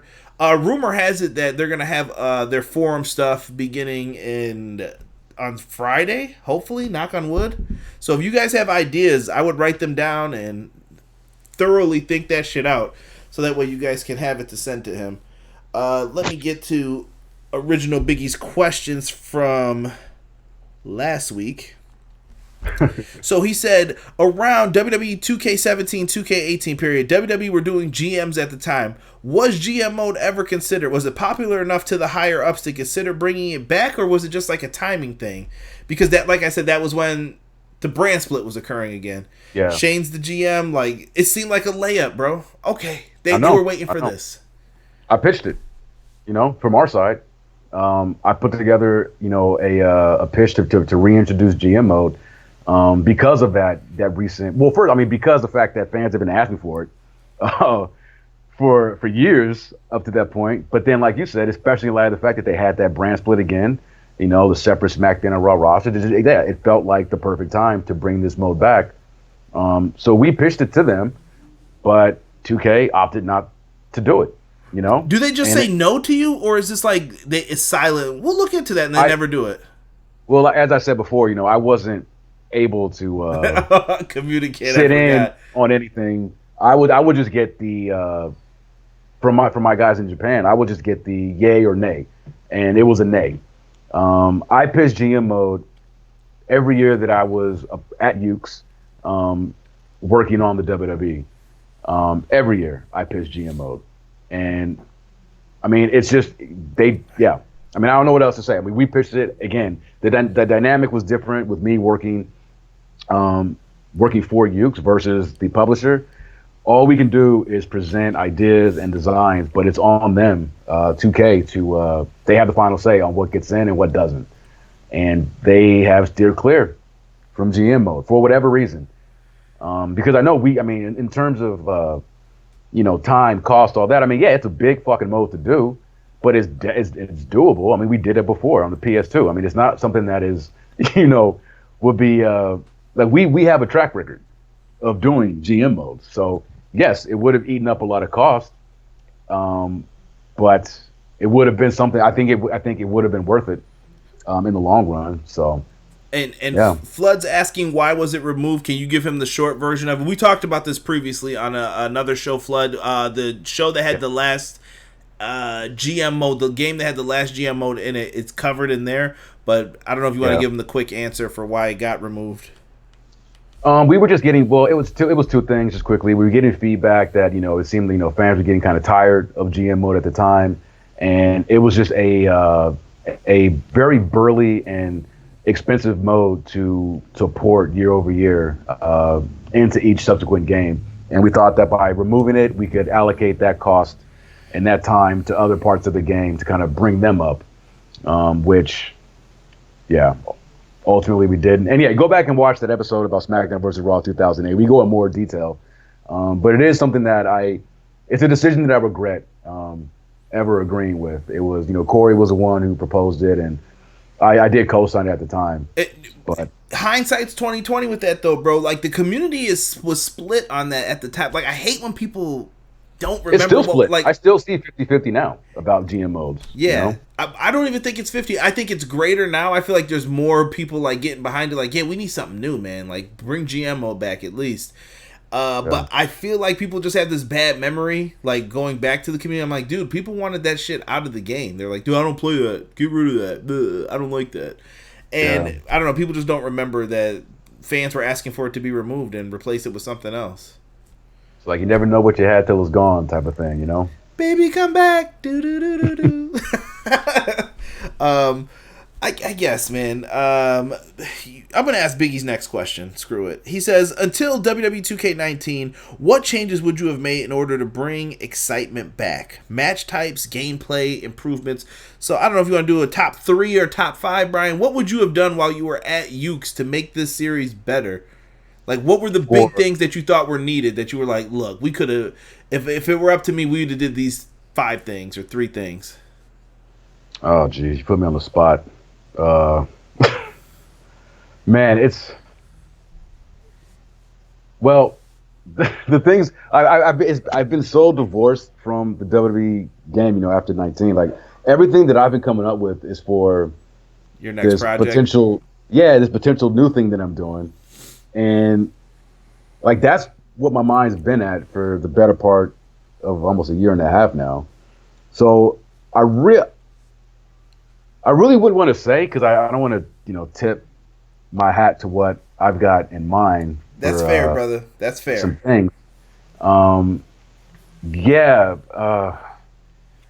Look, what I want to give an answer. The one thing I would have done had I been in a position to, like, let's say at YUKE'S we ended up with creative control. So I guess let's take 2K out of it.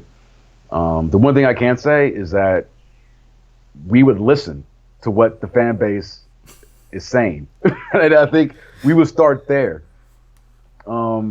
Wrestling fans, especially fans of, you know, wrestling video games, are so passionate and so vocal that you'd have to have your head in the sand to not know what people are talking about when it comes to these games. What they like, what they don't like, what they want, what they don't want. And it's always been so easy, you know? And it's one of those things that I look at what 2K, their creative, has done. They have just ignored all of that stuff. Like in the end, these are things that like I said, I've got my thumb to the pulse of the community. I like to think I do. I mean, because I'm a fan too. Like, take my job out of it. Like, I play these games, you know, and a lot of the things that I want, it lines up with what the fans want. So, you know, I think start there. You know, listen to the fan base and really give them the game that they are clamoring for, instead of, you know, giving them these, all fairness, I didn't play the career mode in 2K20, but I saw stuff on YouTube and it just looked god awful to me. I'm like, it felt like it was designed by someone who is making fun of pro wrestling, you know, who's mocking it instead of being a fan of it. That's how it came across to me. So I don't know, but I will say I got some really cool fucking ideas for my next thing. Original shit that, you know, at least as far as the games I played, I've never seen done in a wrestling game. A lot of it, well, not a lot of it, but I'm shaking my head, people, because he's just dangling that carrot, and I want to go after it, but I know it's a trap, and he's like, I can't talk about it, so I'm gonna leave my man Bryan alone. You know how it gets. We get him a couple more of those drinks, though. He might spill the beans. Who knows? That's why. Only one, dog. Only one until I get done with this. Drink responsibly. Remember that as well. I don't want people saying this is for kids, because, you know, YouTube's trying to demonetize people for that type of stuff. It ain't for kids. Oh, I should watch my language, and I'm sorry. No, this ain't for kids. You can swear. That it helps. Oh. Trust me. Like, this ain't for you. That's for Stinger. That's not for you, Daddy. That's for Sting. That's for Luga. I wish Stone Cold would have did that in the showcase, actually, now that I'm thinking about it. Dude, do we want to talk 2K18? This is kind of like the one game where I'm like, it was cool, but like I don't know what else to say with this stuff, Bryan. Yeah, me neither. I don't even remember what was in this. Here, I listen, my notes are much shorter for these, so this and 19 I'm probably just going to kind of gush over, but 19 we have some good things to talk about this. So let's just fly through 18 really quick, because I don't want to bore you to death. This is the one with Rollins on the cover. I thought they did a really cool commercial with him, like the architect going in, burning down the warehouse building or whatever. And then we found out the pre-order bonus through the rubble was Kurt Angle. Thank God Kurt Angle was back. I missed having him in WWE video games. Like, Bro, that had to be a top call for me for like all the years in between he was gone. '01 to '06 Angle, can't be mad. Angle with the hair, Yeah. bald Angle, the ECW, what were they calling him? The wrestling machine, I think back then. Yeah, something like that. Oh, I love that version of Angle. That was right before he left to go to TNA. Yeah, dude. Kurt Angle was a bad boy. Like, I don't know if any of these younger kids know, but like Kurt Angle would have whooped some ass, bro. Like, he was one of my favorites to watch in the Attitude Era. Yeah, me too. Just And he could great. do everything, man. Like he could be serious, he could be funny, and he was good at it all. One of my favorite, like, dude, one of my favorite comedy characters of all time. And then he would be in the main event, though, dead serious, like, dude, I'm gonna tap you, I'm gonna break your ankle. Yeah, So good, dude. Kurt's the best. My career, we added some wandering around, still not good in my notes. Yeah, Check mark that. Still the same old boring shit, nothing changed. Promo system didn't change. I think it got Didn't change. suckier over the time. I was just like, yeah. yeah. They didn't touch it. They didn't improve it at all. I don't think. Just left we- it the way it we- was, listening to feedback. Road to Glory. Here's one they put in. Now, the first year they implemented Road to Glory, I really tried to get into this. Like, okay, I'm going to use my car, I'm going to go online, beat some people up, blah, blah, blah. But Road to Glory was like so because... So this is probably for you for future things if you ever want to implement this. It was so cheesy that I didn't want to be bothered with it. Like, I'm like, dude, these dudes are going to pick up baseball bats, stomp, stomp, stomp, baseball bat, stomp, stomp, stomp, baseball bat, baseball bat, baseball bat. Oh, I got 2 finishers now, so if you reverse one, I can still hit you with another one. It was just so cheesy, and I'm like, dude, I don't want to play like this. Like, and like I told you, my mind was always on esports. I'm like, if you're thinking about esports, you have to clean this up. There's Yeah. no way that you could just allow a person to keep doing this over and over and over again. And I just think they missed the boat with that online. Like, I think this is the last year we did XGW, if I'm not mistaken. And I was just like, Oh, really? Yeah, we were done after this. We had some issues with people, and then I just started realizing I'm old. I was doing this already too. And I'm like, dude, I'm focusing on this more. Like, I'd rather work on my podcast stuff than devote my time to any of this mess and arguing with kids half my age about who won a match. I'm like, I ain't got time for this. So I don't know, man. I know there was a big controversy over the loot crates too. Is that gambling? How do you feel as a game developer about that? We'll flip the question up a little bit. Um, Do you think it's like bullshit that they're trying to say it's gambling, or are you like against it? Like, hey, get rid of loot crates to say that ain't the way to go. I don't know if I would say it's gambling. Now, correct me if I'm wrong. Like these loot crates in 18, like you didn't spend your actual money. You just used your VC, your Not in-game yet, currency, right? but I remember articles were saying that 2K had plans for it to become to the point to where like NBA is. So basically, NBA 2K, you pay for the VC to level up your character. So Right, they okay. know they're Like gonna a mobile get. game. They know they're gonna at least get $100 out of you when you buy the Yeah. game. Like, hey, if you want to be one of the top best people in the world early on, better pay that extra money for the VC. And that's the gimmick that they run with you. And I used to pay for that. Like, I used to be on a team in NBA, and we would try and win games and everything. You had to do it. Like, if you wanted to be on the team, like, is your guy 84? All right, we can mess with this for now.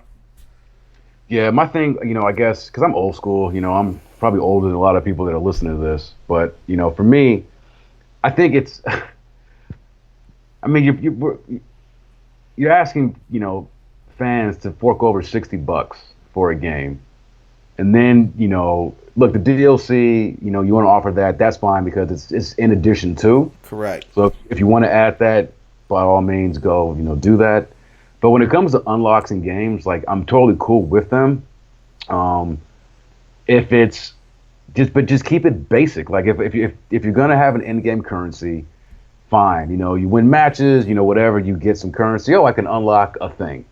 But I'm unlocking something that I know what I'm buying. The thing about the loot crates, and it goes back to one of the rants that I had, before about having all these creation parts and moves, all these things locked behind a paywall, whether it's virtual currency or whatever, and then not even knowing what it is you're buying I hate that, especially when it comes to like a wrestling game. I just think that is so counterintuitive to what you're asking players to do, which is experience and enjoy this career mode using the character you created.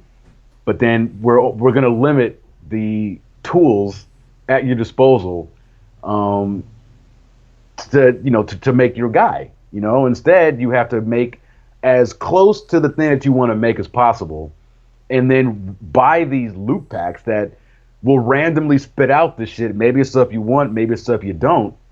It's like it's completely counter to what you want the players to experience.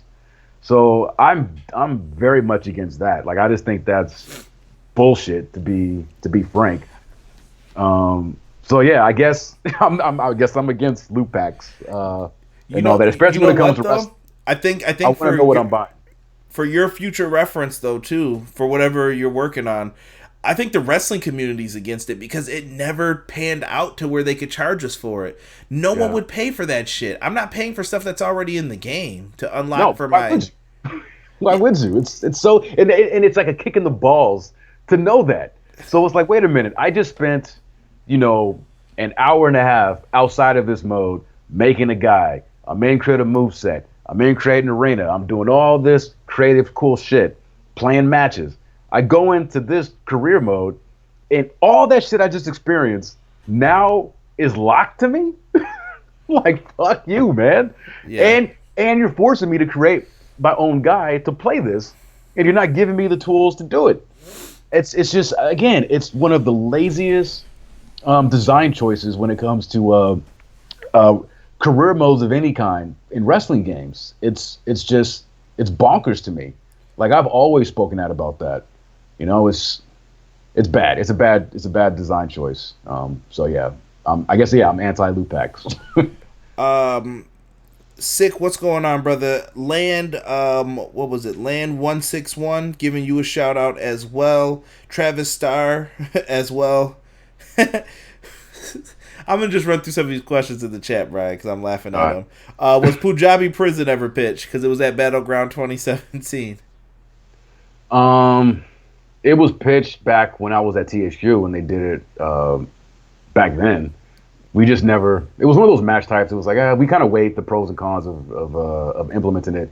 It never rose beyond the discussion point. Like, I don't think there were that many people that on the team that were all that excited about its addition. And honestly, if I'm being honest, like I honestly wasn't all that keen to add it myself. Listen, guys, it's Kylie's magic. Kylie never won it. Cut in order to get it in. Yeah, that was stupid. I never liked the idea of that. I still to this day don't understand how that match works. I'm like, wait, what? You go through this door and then it closes, and I'm like, too much shit, dude. Can't deal with that. Let's see here. Next week, it'll be a full year since YUKE'S announced their new IP. Jeez, how time has flown by. That is true, AR. Wow. Too much time has flown by. Hopefully, we get some news soon, man. Yeah. Yeah, I'd like to. I'd love to announce some news. Let's see. Six said, why was that? Like, don't they listen to the wrestling community when it comes to certain things? You could just rewind it back after this, Sick, and just listen to Brian's rant about how they don't listen to the wrestling community. There's obviously a problem with that because people have been complaining about things for years, and as Brian said, it's something that should have been addressed multiple times. Whatever the issue is has to be on their end when it comes to that. Mr. Floodwater has a question for you. As a game developer, do you have to sign non-disclosure agreements? No, I've never. I mean, it depends. It depends on what you're doing. I've signed one, not when it comes to my past working on the WWE franchise. Okay. It just depends. It depends on what it is you're doing. But as a designer working on the WWE games, no, I never did sign an NDA. Thomas Polster says 2K18 was the last game he bought. Oh, you should get that 19, bro. Yeah, 19's probably where it's at. Six said I got a bunch of them. I'll send you one. Six said Road to Glory had potential, but was just very poorly executed, in my opinion.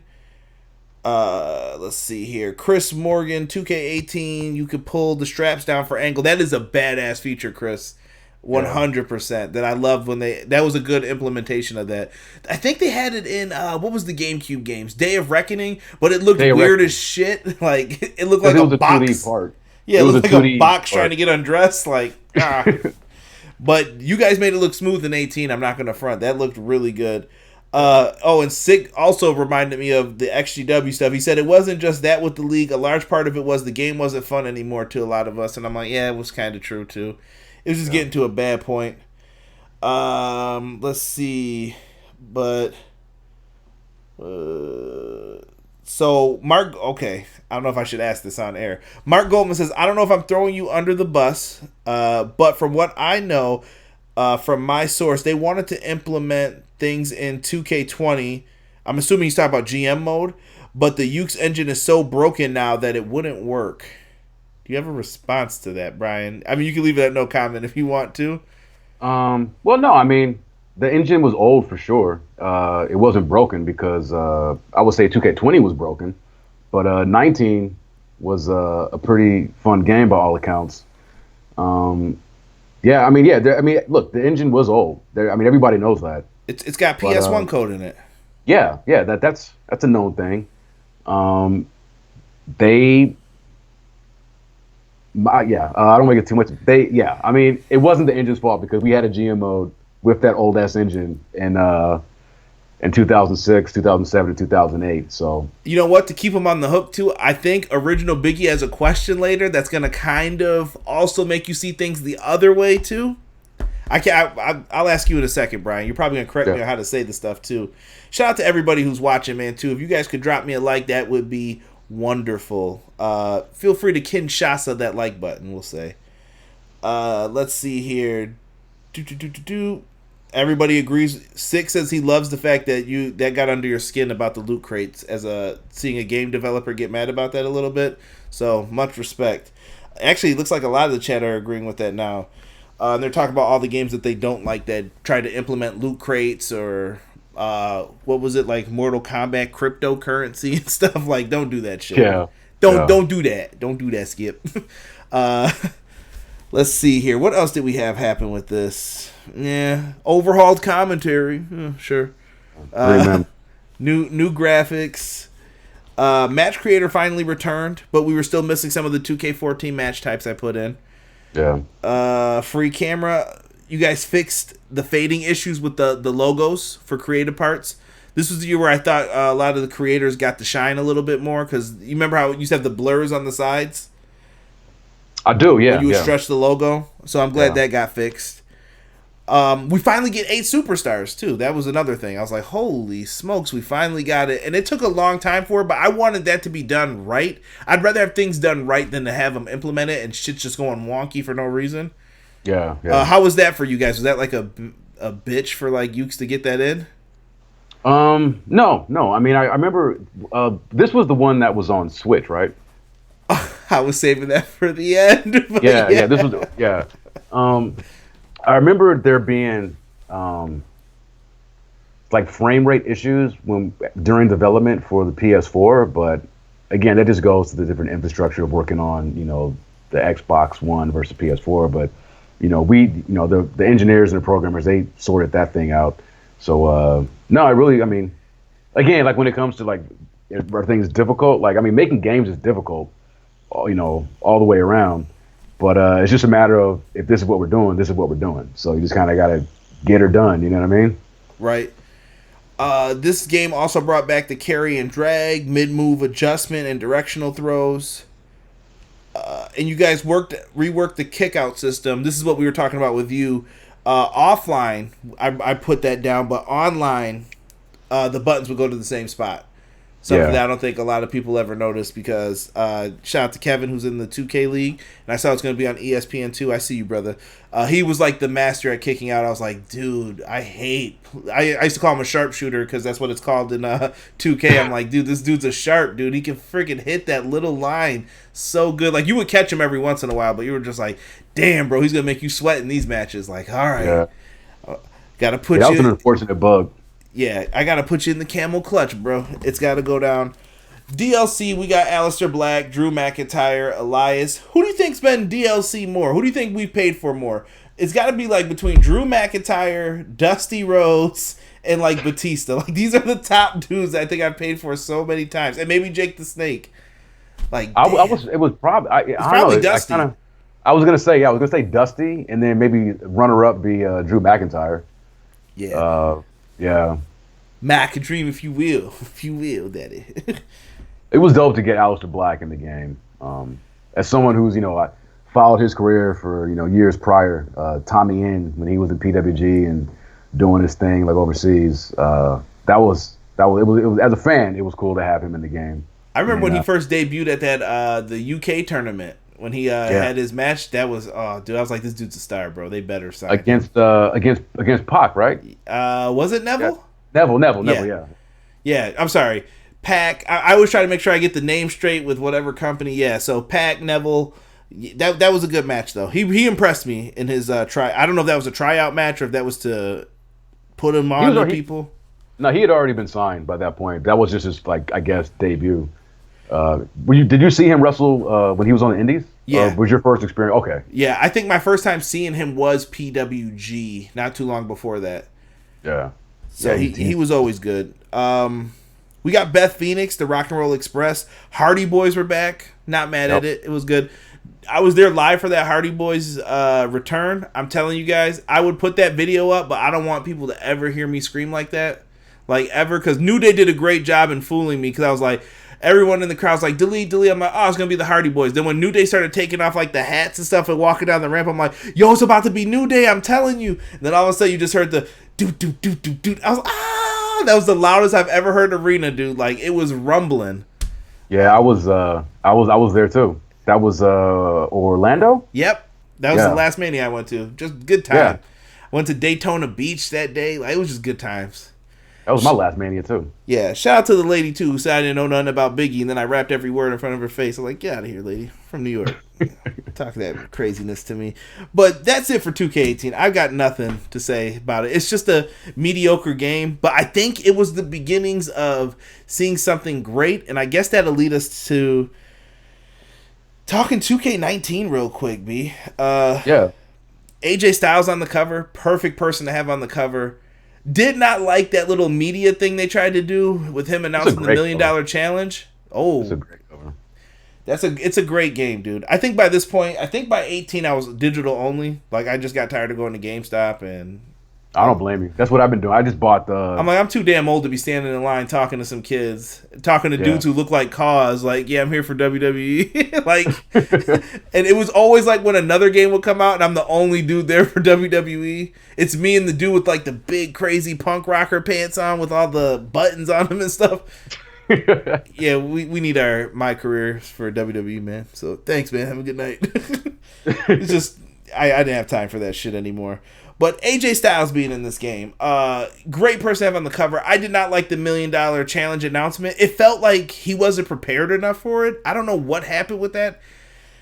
It sounded cool, though. Someone was going to win $1 million. That's what I took from it initially. We got the Daniel Bryan showcase. Yes. I love that, actually. So funny thing about that is that we were talking about doing a Daniel Bryan showcase way back in 2014, like when I was still a part of the project at 2K. Wait a minute. That's how far back that idea goes. But what were you going to put in for content for that then? Pretty much everything we did in this one. I mean, it was, it started, because it was, it was a whole yes move and all that, kind of starting with his velocity match and everything like that. It was something that we talked about, but yeah, it never got off the ground, which honestly, I'm glad it didn't at the time, because it would have been premature, obviously, to do it back then. But it was one of the showcases we were potentially discussing, because he's got such a great career. And I actually wanted to go back and add Ring of Honor stuff to it. But I was glad that for this to be my last WWE game that I worked on, I'm really glad that AJ was on the cover, that we got to cover my boy Daniel Bryan, Bryan Danielson, who's one of my all-time favorite wrestlers, and we got Ricochet in the game. It was for me personally as a fan, it was like a great send-off. Like, if this was going to be my last, I was like, You know what though? That's not a bad way to go out. And here's the weird thing with this showcase. I liked it because it was formatted WWE Network style too. Like Bryan's telling you the stories behind it, and then it goes into the match.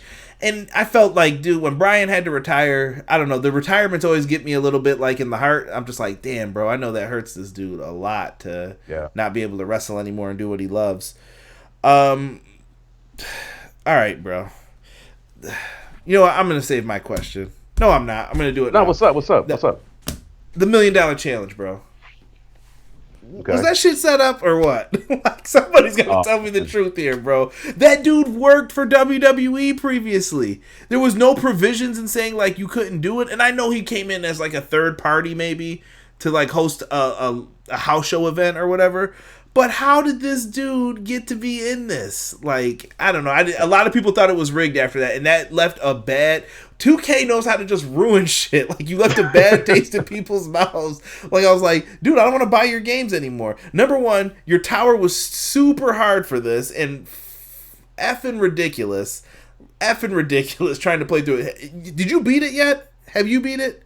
No. I've never beat it either. We talked about it last week where I was like, I've gotten really close. It's just the damage you get from counters just always gets in the way for me, So I never completed it. And honestly, I have nothing.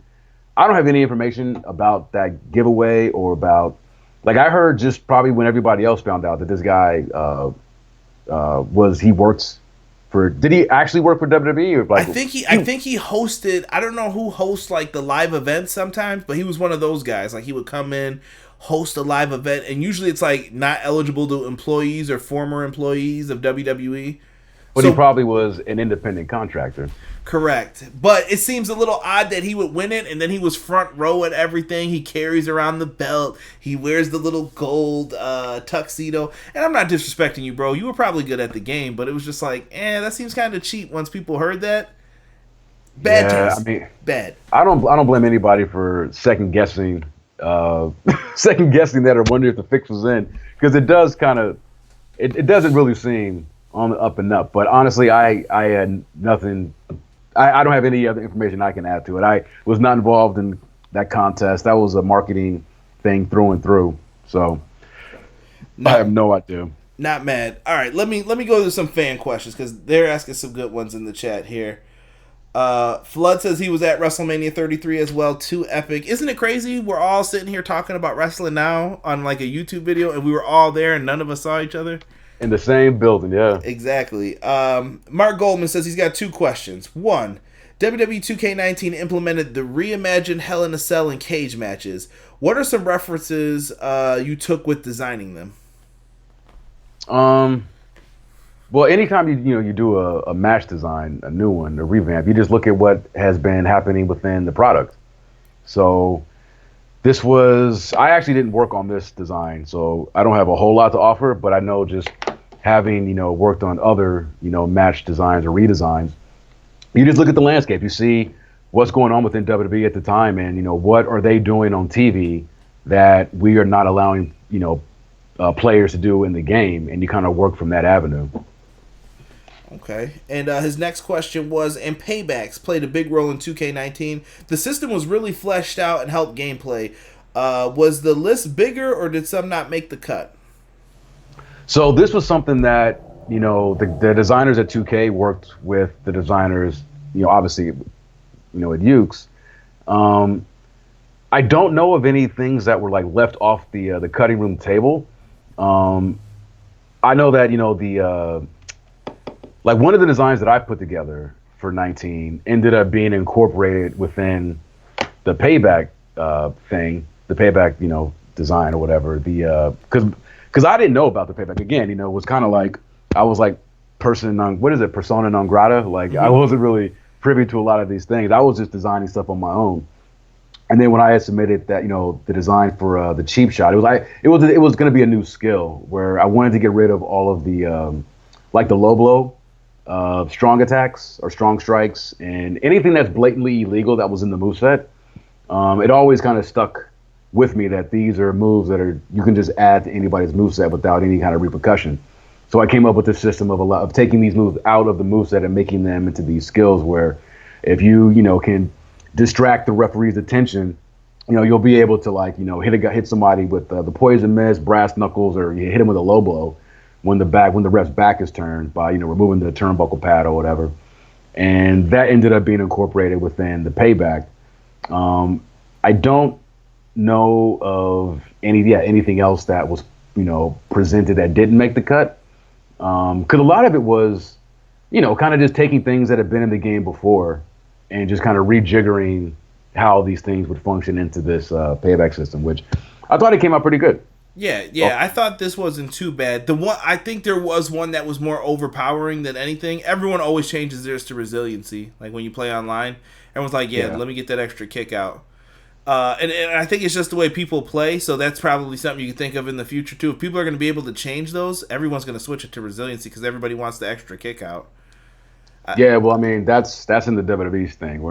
That's not going to be anything I fuck around with. I know. I'm just letting you know that's just why I don't know why you would give people that option, but I don't know. Like I said, I'm always weird about using those types of things. So I think this was implemented much better than when we talked about like 08. Yeah, I liked how this was put in a lot more. They basically just they're the abilities. Like I'm glad that resiliency stuck around for as long as it did. That was like one of the first things that I designed when for what was it, SVR 09. That's gone from it's been through a whole a wide gamut of systems throughout this franchise. I was glad to see that it's hung around. And the name stuck too. See? Yeah. Beautiful. Let's see here. Thomas Polster says 7 versions of Daniel Bryan, a little too much for me. Yeah, I'm surprised that question never or hasn't been asked yet about how or why certain wrestlers take up so many spots on the roster. Because there were a shit ton of Daniel Bryans in this game, and it basically anytime you see 19 wasn't the first. I mean, I think as far back as maybe 2K15 or where we had multiple versions of the same character. It was in there for years though. Like I think by the point to where we were talking about it, it just happened, and I kind of get it. Like it was mentioned previously, like you couldn't add another person without changing the entrance specifically for somebody. Like I said, my thing is I would always just want like a superstar closet, similar to how Madden and NBA let you pick like the jerseys and everything else. You go in, what Sting do you want? Okay, give me Crow Sting's face paint with I could do Sting's special looking jacket in WWE. It looks like TNA Sting a little bit. Okay, I give that. Like I would rather go through that, and then you kind of pick the entrance music, the motions that are associated with him. I think that would be something really cool. Now this is one of those. This is one of those things where that one guy was asking about trying to throw shade at the engine. This is a byproduct of the engine, and it's not the entrances really. There's a workaround about that, and it's not even a thing where had we had time, we could have spent the time to kind of correct it. But it essentially boiled down to if one version of a wrestler has any kind of modifications to their moveset, it has to be slotted as a separate character ID. It really just boils down to that. So if you're dealing with a Daniel Bryan where maybe the entrances can be different, but if their finishers, so let's say Daniel Bryan before he added the knee strike that he got from Kenta, if just by having that new move added to his finisher, you've got to split that off into a different character model. It really does boil down to just that. And that's why some are just attires, because that's all it is. It's just whether it's an entrance or a cosmetic change to their gear, but the moveset is untouched. It can remain within the same roster ID, just subdivided. But if you have to make any modification to the moveset, then it has to be split.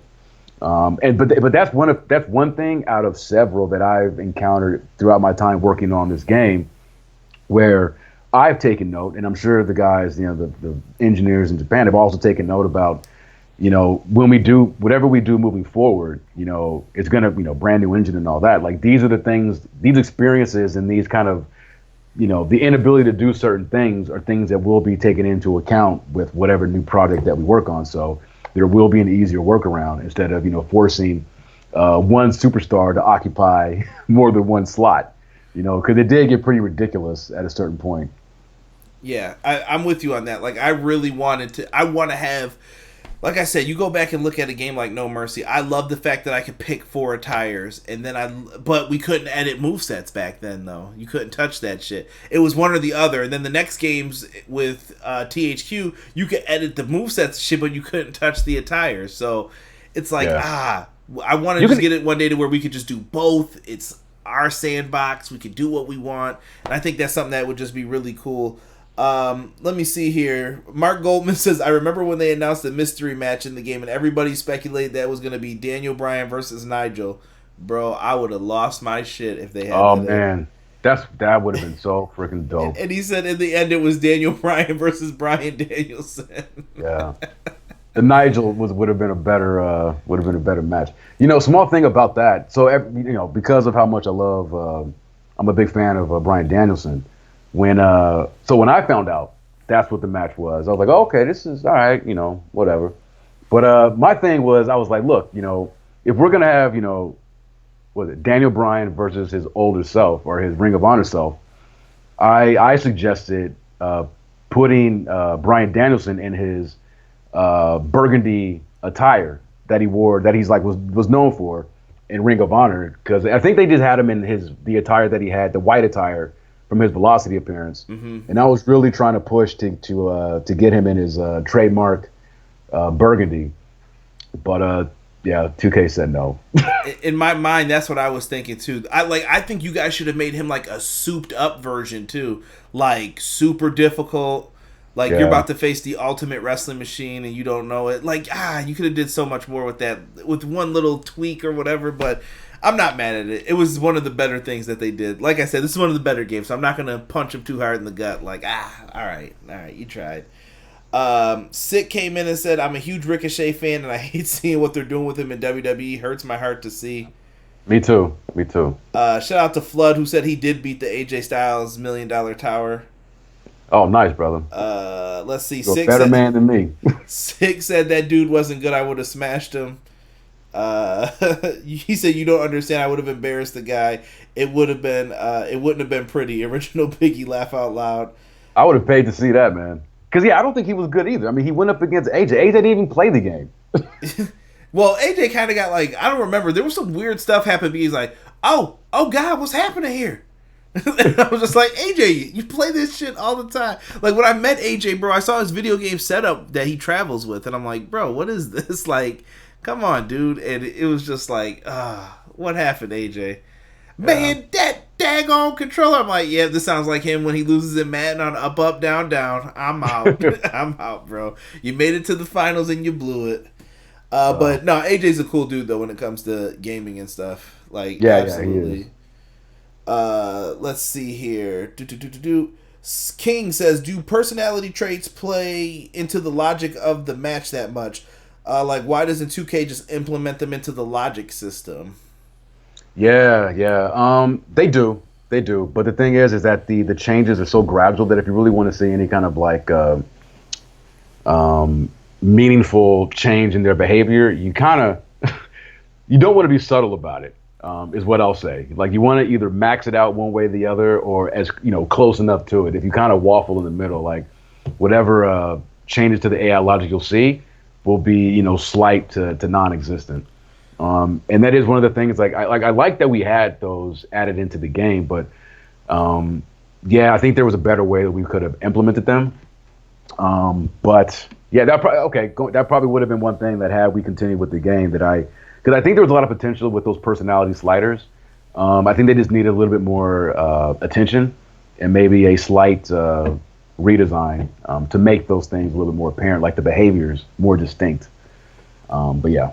AR just asked, did you guys ever want to have a higher difficulty level than Legend? No,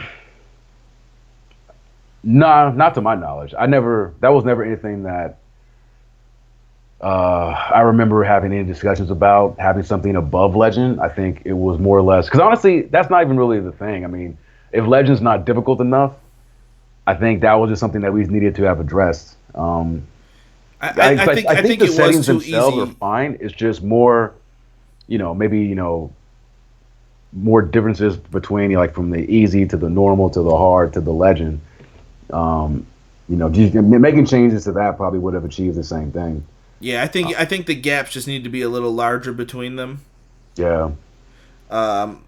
I guess we'll just go through these last few things, Brian. What did you think of Towers as a mode? I know this was suggested. I believe they said it came from like Pulse, from him bringing stuff up when he was there. I don't have a strong opinion about it one way or the other. So I'm not sure. Like Pulse said he wanted different shit. Like he wanted like the lights to go out and different. Like they didn't implement it the way he wanted it to be done, but I felt like this was like some Mortal Kombat ripoff shit, and I tried to play through it, and eventually I was just like, dude, I don't like this. Like, eh. Yeah, I don't. Yeah, like I said, I mean, I don't have. Yeah, I think they were definitely inspired by Mortal Kombat. Absolutely. Yeah, I mean, I didn't think it was bad, but at the same, if you ask me like how much time did I spend in Towers, I'd go in, play a match here or there. I think it was maybe just a wasted opportunity with some of the stipulations that they had. I don't think maybe if they went, I don't think they went far enough in making the matches different. You know what I mean? Outside of you had the big head mode, but it's like, all right, well, that's just a visual thing. I mean, you're not really changing the experience. But cute. It's kind of cool to see. The 8-bit kind of filter they put again, like as an aesthetic, yeah, that's kind of cool and stuff. But for me, like the thing that made those towers from Mortal Kombat so cool is that it really does drastically change the gameplay. And I think maybe for the towers, they didn't go far enough. And I think that's what Pulse said he wanted too, was like gameplay changes. Like, okay, X button doesn't work now for this match. Yeah. Like, what the fuck? Oh, okay. Because I mean, I love playing in Mortal Kombat because they were really inventive and creative with some of the handicaps and then some of the kind of player strengthening things that you could do, where it really was a separate gameplay experience apart from the normal experience you get from playing the story mode or exhibition. So yeah. we had that big head mode, bro. Let me just go to that since you brought it up. The hell, like who? What is this, Nitro?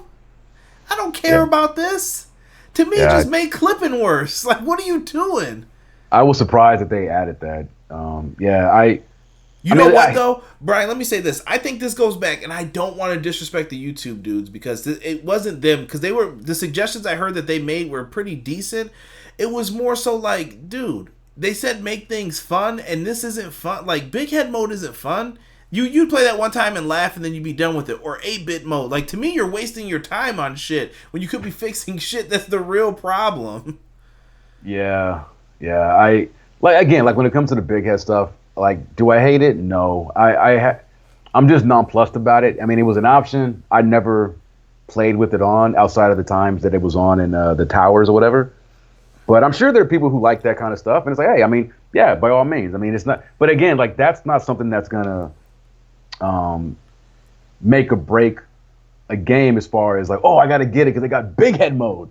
Like those are, it's a cosmetic thing. But yeah, you're probably right. I mean, if they were talking about making the game more fun, I think they're just talking about the gameplay itself, not any kind of aesthetic changes to the models. I mean, because it still plays the same.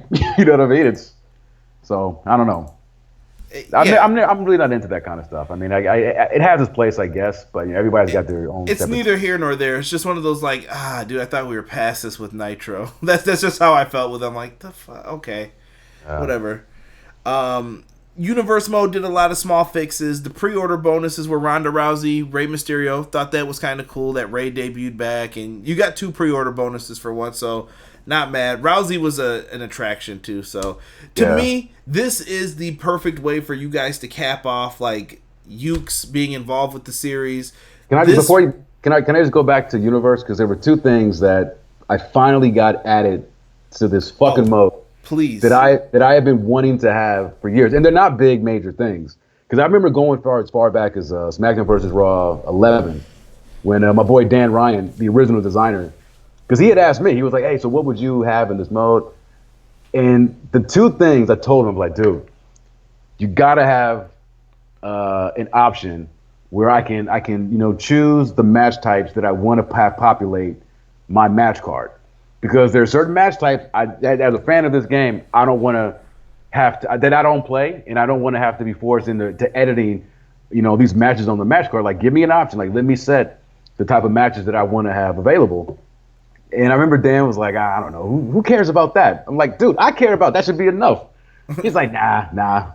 So I mean, that was a long time ago. So I finally, I got that in this year where we implemented the match table.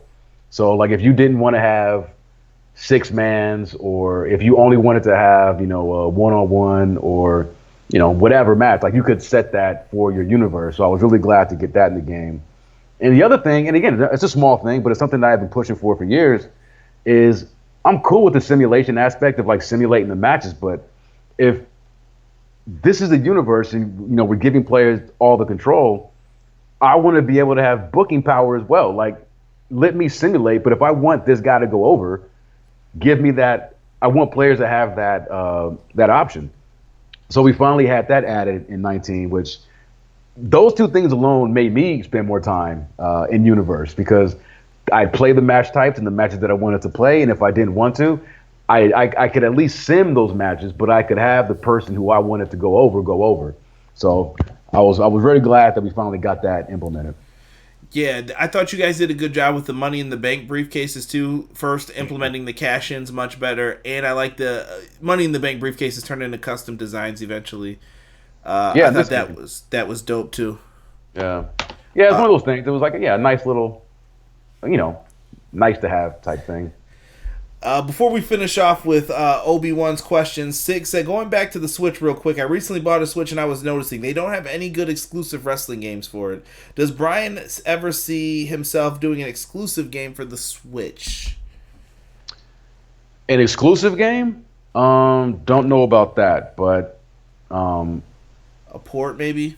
But possibly, I could envision us doing something for that console.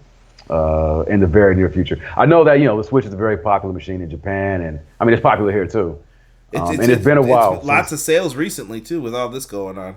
Yeah, and I know that's the console that's in desperate need of a quality wrestling game. So I wouldn't be surprised. Yeah, man. Listen, Sig bought Streets of Rage on the Switch and the PS4. I just got Streets of Rage as well. How was it? Beat that. Listen, bro. So I played it in one day. My wife was like, listen, I'm about to go to work. You got the baby. You about to be by yourself. But I was like, babe, but the streets need me. And she just looked at me like she was about to slap my head off my shoulders. And I was just like, all right. I ended up beating it, though, because my baby fell asleep. But, dude, when I woke up the next morning, my thumb hurt. And I forgot playing, like, those beat-em-up games, how much you, tap. I was in there going to work, like, good bosses. It was a fun, like, to relive that for what it was for the price, $20, $22.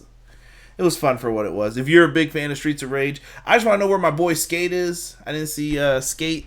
Skate, yeah. that was my boy. That's what I always used to pick back in the day. Yeah, I love Streets of Rage when I was a kid. I have to check it out. I picked up Star Wars Fallen Order yesterday on sale. Playing that. I'm a big nerd, man. Listen, I used to like Pit Fighter 2. I don't care. Like, man, I sunk so many quarters in that game. That shitty game, but it looked so dope at the time. It did. You were like, yeah, this is dope. Look at this. I'm about to beat this dude up in a bar. Good times, bro. Good times. Yes. I guess let's end this. Sig just said Streets of Rage 4 is a great game. Made me feel like a kid again. Agreed, brother. Agreed. All right. That's enough for me. I'll check it out. Obi-Wan. So we're going to end on these two good questions here. Obi-Wan says, could you go more in depth about the, now, I don't know if I'm saying this right. It's ALIS 0, ALIS 0 technology, and how much of an impact to WWE Games would it have had if 2K would have agreed? And would the physics and gameplay improved, like with lighting and shadows improved? How would the new pipeline work when it comes to that? So I'm not familiar with this technology that he's bringing up, but it's something that YUKE'S says that they have, I believe, when I believe your boss brought it up before, like with technology that they've had that they haven't been able to use. And I guess maybe that's a good place to start too. Like, it seemed like when this relationship ended, you guys were kind of like, you were tired of feeling like robots too. This is a big convoluted question a little bit, I know. Well, I mean, yeah, I don't know. Like robots. Like you guys seemed like you didn't like the control part. Like you didn't like not having a say or control. Like it seemed like 2K would just be like, do this because we said so. That's a fair statement. Okay. That's a fair statement. And that Alizero, that technology that Hiromi was talking about in the article, that's tech that we use for our what's the name of it? It's a project that the company does. It's only in Japan. Is that the technology? So I think I saw a video about this, Brian. Is it so that you guys could possibly, let's say, mocap moves live? Like you could basically do a live match and have it play through? Yeah. Damn, I cannot believe I'm forgetting the name of. I think I saw. And let me give credit. ARP. Okay. ARP, augmented reality performers. So basically, what it is it's this thing that we do that the company's been doing for the past couple of years now, where they. Now look. I mean, when Hiromi made this, when she did that interview, and she's talking about how this technology she wanted to use it, like those are conversations she had with the people at 2K that I was not privy to. So I really don't know what she had in her head, but I know that the tech she's talking about that we use for ARP is that it basically is we have created our own idol groups, these anime characters, men and women, and they are projected. It's augmented reality. So they're projected on a stage, and we basically hold concerts with these anime-looking idol groups, singing groups, and it is done in real time so you have, the projections on stage, and they're really, the shit's really fucking dope. And backstage, you have motion capture performers that are singing and dancing in real time, and their emotions are being fed into the projections of these anime characters. And it's the mocap technology that we've created for that is what I think Hiromi was talking about. Because it really is some pretty remarkable tech that the company came up with, because it minimizes and it reduces so much of the middle ground of the cleanup, because you can mocap and source the animation in a much quicker turnaround than what most typical motion capture that's required for most typical motion capture, where you record the motion. It's then got to be processed by various animators to clean up the data before it can then be implemented into the game. And we've kind of circumvented that with this tech that she was describing. Now we use it for this way to project these singing groups onto these stages. And like we sell out arenas in Japan, like in Yokohama and Tokyo. Like kids, like it's really big with kids. Like we sell albums of these acts and all this kind of stuff. But that's the tech she's talking about, and it is a way that we can incorporate it with any project. It doesn't have to just be wrestling, because it just makes it that much easier and faster. We can add motion capture data into any kind of product that we're doing. The turnaround is just like night and day. So how that is incorporated within a wrestling project is honestly anybody's guess. I mean, that would have to be determined based off of when working with our engineers and our programmers, and basically once you figure out, okay, well, what are we making? What are we going to be developing? And can this tech be used to make the development of this game easier? But those are all things that have to occur, like, in various stages. But that's Alizero. Like, that's the tech she's talking about. And I think you can probably YouTube, like, ARP. I'm not sure how many hits you'll get, because, again, like, As of right now, I think WrestleGamia or Viking Size, someone just had a video up and it showed a little bit of it. That's how I knew very little about it. I remember her making the statement about having other technology, and I was like, oh, I wonder what they have. Yeah. But it's really cool stuff. I know Hiromi sent us an internal email because NHK, which is like a CNN in Japan, like they did a news story on it, and they kind of took you behind the scenes of an actual event where you see the concert happening in real time, and then the camera crew goes behind the stage, and it's a mobile. Yeah, it's a mobile mocap studio, basically. You set up everything, and you've got the performers within their designated area. They're dancing. You've got the singers over there doing their thing, and it's all being projected in real time. I mean, we're using it right now for this, but I mean, that's something that you could. Does it as a developer? Does it make you kind of like salivate? Like, oh, if I got the chance to use some of this. I mean, yeah. I mean, it's very cool stuff. I mean, and to see what can be done from a wrestling kind of bent is it's a cool creative exercise to kind of come up with. Yeah, I mean, it's just like I said, I'm not the tech guy, but that is the nuts and bolts of what that technology is and how we're using it right now. But I know that Hiromi wants to expand the use of this tech to something beyond what we're currently using it for with the idol groups, because it's pretty malleable. You can use it in a variety of ways. And like I said, it just saves so much money on mocap. You kind of X out the middleman of paying another group of people to process the animation data when it basically can just be fed and done in real time. Tears. Sig just made me aware too that I have to unlock Skate, so I obviously have more work to do. He isn't? Yeah, he's in there. Nice. Good. Someone's about to taste some rollerblades. Let's see. Now, I got 3 questions in here. As I told you guys, Bryan's going to answer. I'm going to give him one more question, and then I'm going to have him get out of here. But I'm going to ask Biggie's last one, and then I'm going to... AR did say I did say I was going to ask this again. He said, was there ever talk of adding story designer mode into universe mode? Into universe mode? I don't know about that. There was always talk about reintroducing story designer up until, I left 2K or I got fired from 2K. Like, that was always... Because we knew how popular it was. But again, like GM mode, it's one of those things where it's like, you don't have to go out of your way to find out that this is a mode that people have been asking for year over year to have it reintroduced into the franchise. And I'm surprised that it's something that 2K never, requested or fell wayside. Felt the need to re-add it to the feature set. But yeah, I mean, that was always. I mean, look, I think I mentioned this when we were talking about 2K14. Like, we knew that by going to next gen, when we were developing 15 for Xbox One, PS4, that we were not going to be able to bring all these modes over in 1 year's time. But at the time, like when I was there, the thing was that we would gradually reintroduce these modes year over year, so that we'd get back to the feature set that we had before we made the leap from last gen to what is now current gen.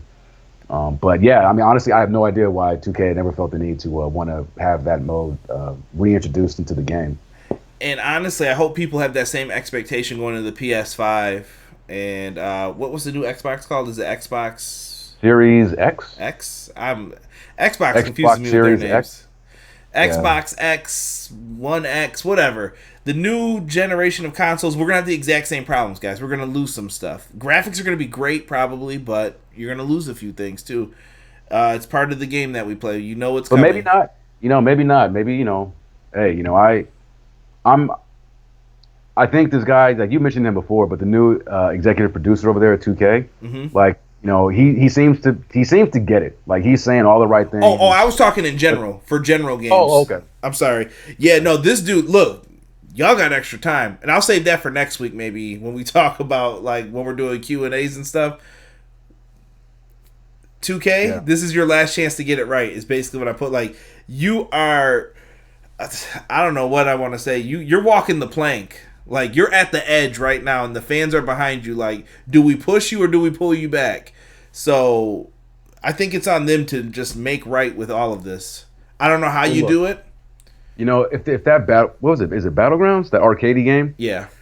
If that comes out, and if that's a good game, that'll go a long way towards starting to repair things. And if they are serious about taking their time with the mainline WWE game, I mean, look, they have it in them to knock it out of the park. So, for all the fans out there, all the WWE fans, I mean, I hope they do. I really do. They have all the resources. It's not like they don't. And this new guy they have seems to be, obviously you can say whatever you want, but the proof's in the pudding. But I'll give him the benefit of the doubt. Like I said at the beginning, he's saying all the right things.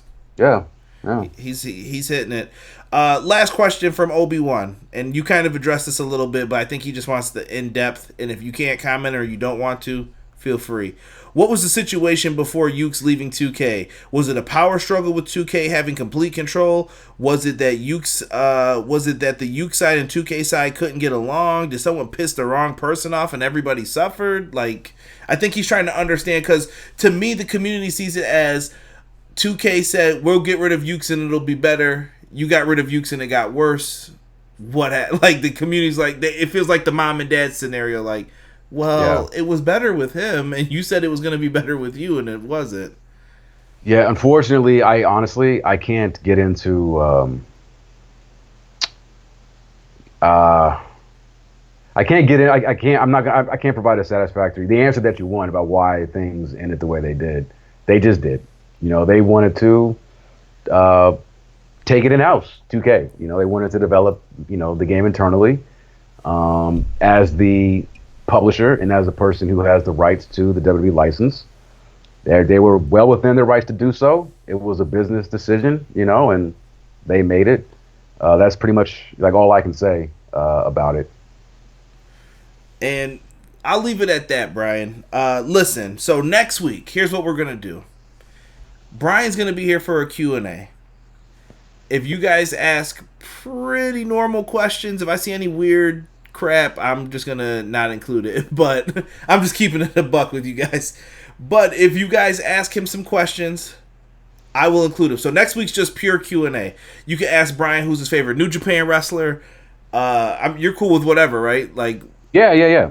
Any question. And, from SmackDown vs. Raw 2006 to 19, and any question, outside or in between that. So if we've missed anything that you want covered, let us know next week. You guys will see it. I'll put it up on Twitter as a thread.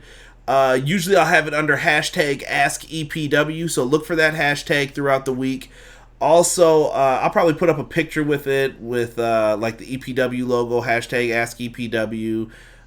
Questions for me and Bryan Williams, whatever, and we'll both try to answer them. Mostly Bryan, you guys are probably going to want to hear from, so we'll answer those questions next week. It'll be a free-for-all, and it'll be Bryan's last week on the pod, so make sure you guys come up with some good ones for him. And yeah, I think that's it, Bryan. Anything you want to say?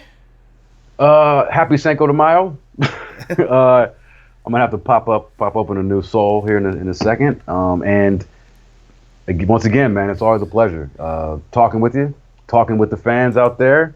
You guys have asked some really good questions. I hope I always feel bad if I'm not able to provide like satisfactory answers, but I'm doing the best that I can, and I enjoy this. This is fun. Yes, Justin, shout out to you in the chat, brother. I saw the stuff you were writing too. I never gave you your shout out.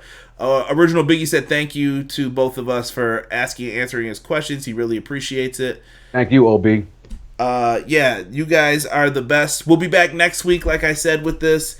I really appreciate you guys. Thank you, everybody who tuned in. Looks like we did some really good stuff on these streams here. So thank you guys so much for this. We'll be back next week. Like I said, follow me on Twitter at EPW Show, or you could join the Everything Pro Wrestling Facebook group. It's a private group. Just answer the questions and say you'll follow the rules. I'll approve you immediately, and you guys can see the thread in there and ask some questions in there as well.